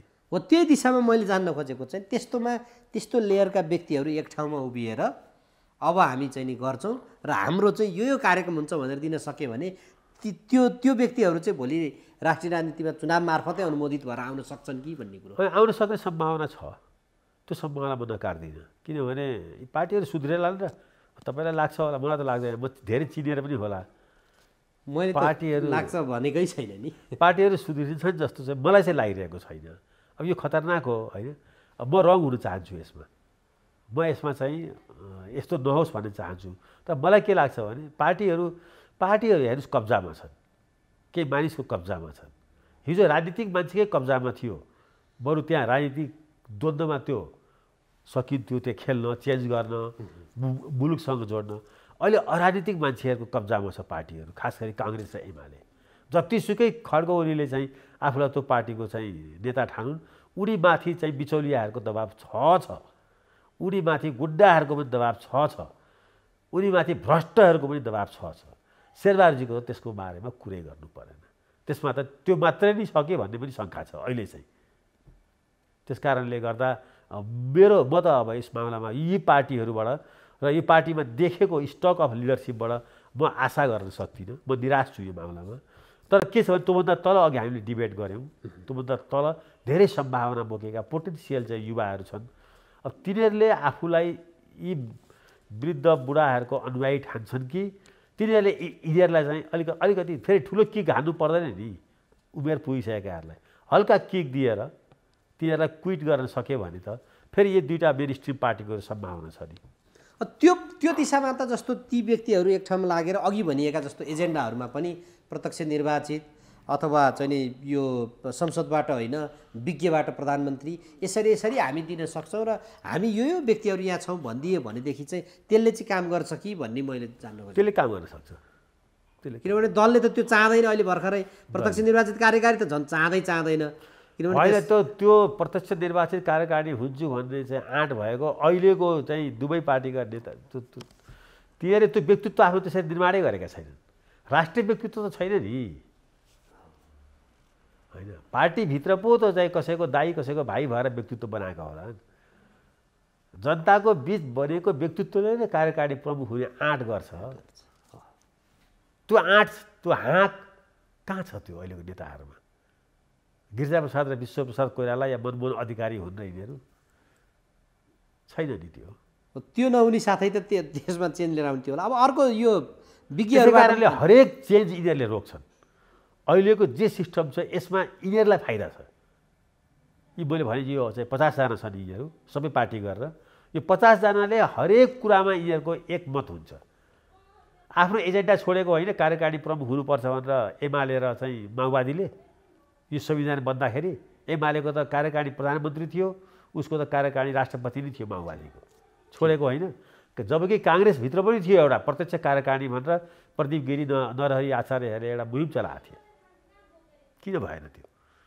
किनभने त्यो कुरो चाहिँ यी मैले भनिरहेका 50जना मान्छेको लागि अनुकूल थिएन। त्यहाँ सबै मिले, प्रचण्ड पनि मिले, माधव पनि मिले, शेरबहादुर पनि मिले, सुशील कोइराला पनि मिले त्यतिखेर। त्यस कारणले यो मुलुकको चेन्जको लागि चाहिँ धेरै गाह्रो छ। पार्टी चाहिँ धेरै चाँडै सुध्रिनेवाला छैन मेरो विचारमा। त्यसैले चाहिँ पार्टी सुध्रिँदैन भनेरै हो विभिन्न नयाँ ढङ्गले नयाँ किसिमको चाहिँ प्रतिनिधिहरू अहिले छानिँदैछन् फरक फरक रूपमा। अब बुझाइमा जस्तो मेरो बुझाइमा दलले गरिदिए हुन्थ्यो भन्ने होला, दलले गर्दैनन्। त्यो अवस्थामा अब 32 वर्षको 35 वर्षको युवा नेतृत्व त त्यहाँ अब ल्याइएला, त्यसबाट पनि हाम्रो प्रणालीभित्रबाट अब मत हाल्न जाँदाखेरि हामी जस्तो व्यक्तिले अनि कतापट्टि लाग्ने त? विवेक प्रयोग गर्ने को, अब पार्टी नहेर्ने, विवेक प्रयोग गर्ने, कसले चाहिँ को फ्रेस छ, पहिलो क्राइटेरिया फ्रेस, को फ्रेस छ त्यसलाई हेर्ने, को चाहिँ जनताको बोली बोल्छ त्यसलाई हेर्ने। पार्टी किन हेर्नु पर्यो? डेमोक्रेसी अब चलिहाल्छ होइन, पार्टी नै हेर्नुपर्छ भन्ने छैन नि। को फ्रेस छ, को जनतासँग जोडिएको छ, को क्लिन छ होइन, को कम पैसा खर्च गरिरहेको छ चुनावमा होइन, कसको बोलीमा इमान्दारिता छ, कसको जीवन ट्रान्सपरेन्ट छ, त्यस्तोलाई भोट हाल्ने नि। म त त्यस्तैलाई हाल्छु। हुन त हर्क साम्पाङको मिडिया अगाडि पनि आउँदैनथे, 2 जना मान्छे नि पछि लाग्दैनथे भन्ने देखिएको छ। एक्लै भाषण गर्दै हिँडिएको पनि भिडियोहरू आएको छ। भिडियो होइन, मैले हेरेर आएको छु, प्रत्यक्ष भेटेर हेरेर। अनि मतलब यसरी एक ठाउँमा बोलिरहेको थिएँ 2-4 जनाको अगाडि गएर हेरेरै आएको नि विराटनगरबाट। म त मलाई पनि जित्छ जस्तो लागेको थिएन। म पनि त्यो पुरानै मानसिकताको मान्छे हो। कार्यकर्ताहरूले मञ्च बनाइदिन्छन्, माइकहरू हुन्छ, फुल माला अनि त्यहाँ बत्ती बाल्छन् होइन, अनि 1 मिनट मौन धारण गर्छन्, त्यस्तोले मात्रै जित्छ जस्तो लाग्थ्यो मलाई पनि। तर त्यो धारणा त टुट्यो यसपालि बालेन्द्र चाहिँ त्यहाँबाट हर्कबाट। हामीलाई पनि एउटा माइन्ड सेट चाहिँ गरिएको छ त्यस्तो मान्छे मात्रै नेता हुन् भन्ने, जो तामझाम सहित आउँछ, 10-20 वटा कार्यकर्ता बोकेर आउँछ, चोक चोकमा चिया खाने, मासु चुडा खाने, अनि तामझाम सहित चाहिँ दियोमा बत्ती बाल्ने, 1 मिनट मौन धारण गर्ने राजनीति, त्यस्तो मात्रै नेता हो जस्तो लाग्थ्यो। मलाई पनि लाग्थ्यो त्यो। मैले कहाँ बालेन शाह र हर्कको चाहिँ चुनाव विजय हुन्छ भनेर कहिले पनि मैले कल्पना पनि गर्न सकिनँ। हामी सबै फेल भएको नि यो मामलामा। तर राजनीति चेन्ज हुँदो रहेछ, त्यसरी पनि चेन्ज हुँदो रहेछ। त्यो दिशामा त्यसो हो भने मतदाताले चाहिँ यो यो यो पार्टमा चाहिँ विवेक प्रयोग गर्नु पर्यो। धेरै ठुलो युवाहरूले हो, युवा मतदाताहरूले चाहिँ आफूलाई चेन्जको पक्षमा यिनीहरूसँग जोडे। आशा गरौँ यो चाहिँ कन्टिन्युअस होस्। त्यसो भए आउँदो चुनावमा चाहिँ केही न केही फरक पनि महसुस गर्न सकिन्छ? मलाई लाग्छ केही न केही फरक होला, हुनुपर्छ। यो एउटा प्रतिष्ठाको लडाइँ पनि होला। अन्तिममा छौँ, अब धेरै हामीले सुधारको विषयहरू पनि अथवा यो समस्याहरू चाहिँ केलायौँ। अब राजनीतिलाई आगामी दिनमा सुधार गर्नलाई होइन, किनभने आलोचना धेरै गर्नु हुँदो रहेछ भन्ने पनि प्रश्न गर्लान् कतिपयले। सारमा के भन्न चाहनुहुन्छ? अब हेर्नुहोस्, राजनीति पार्टीभन्दा बाहिर चाहिँ अहिले जुन ढङ्गले नेपालमा सिभिल सोसाइटी नेपालको राम्रै हो होइन, एक जमानामा स्ट्रङ थियो। नेपालको मिडिया राम्रो हो अहिले पनि, आजसम्म पनि नेपालको सिभिल सोसाइटी राम्रो छ। नेपालको पार्टीहरू पनि अहिलेसम्म पनि केही राम्रा मान्छेहरू छन् जो चेन्ज चाहन्छन्। यिनीहरूको बिचमा चाहिँ एउटा यो मुलुकप्रतिको साझा चिन्ता हुनु पर्यो। साझा चिन्ता मुलुकप्रति भयो भने साझा भविष्य निर्माण हुन्छ हाम्रो, त्यो सुन्दर हुन्छ। अहिले के देखिएको छ भने यो खण्ड खण्डमा यो चिन्ता बाँडिएको छ। मिडियाले एउटा चिन्ता गर्छ, नागरिक समाजले अर्को चिन्ता गर्छ, मेन स्ट्रिम पार्टीमा भएका चाहिँ केही गरौँ भन्ने मानिसहरूले अर्को चिन्ता गर्छन्। यसलाई चाहिँ इन्टिग्रेट गर्नको लागि चाहिँ जरुरी हो र त्यो अवसर यो अब आउने चाहिँ यही चाहिँ कार्तिक मङ्सिरमा आउने चुनावले दिएको छ। त्यहाँ चाहिँ कम्तीमा पनि के गर्नु पर्यो भन्दाखेरि चाहिँ अलिकति त्यस्तो व्यक्तिहरू पार्लियामेन्टमा 10 देखि 20 जना मान्छेहरू पार्टीको डिसिप्लिनभन्दा बाहिर गएर जनताको हितमा काम गर्ने आयो भने मलाई के लाग्छ भन्दाखेरि चाहिँ यो मुलुक चेन्ज हुन्छ, चेन्जको प्रक्रिया सुरु हुन्छ। त्यस्तो 15-20 जनालाई चाहिँ जिताउनको लागि हामी सबैले प्रयत्न गरौँ। स्वतन्त्रबाट आउन् कि काङ्ग्रेसबाट आउन् कि या चाहिँ अब कम्युनिस्टबाट आउन्, ती 20-25 जनालाई चाहिँ चेन्जको लागि चाहिँ तयार गरौँ। त मलाई के लाग्छ भन्दाखेरि चाहिँ देशको लागि गर्ने व्यक्ति खोजेर देशको लागि जनताको लागि गर्ने व्यक्ति खोजौँ। अहिलेको पुरानो नेतृत्व विस्थापित छ है, नयाँ र उदयमान युवा नेतृत्व स्थापित गर्नु पर्यो। त्यही समय दिनुभयो, म यहाँलाई धन्यवाद र आभार व्यक्त गर्छु। हस्, लामो भयो, धन्यवाद छ।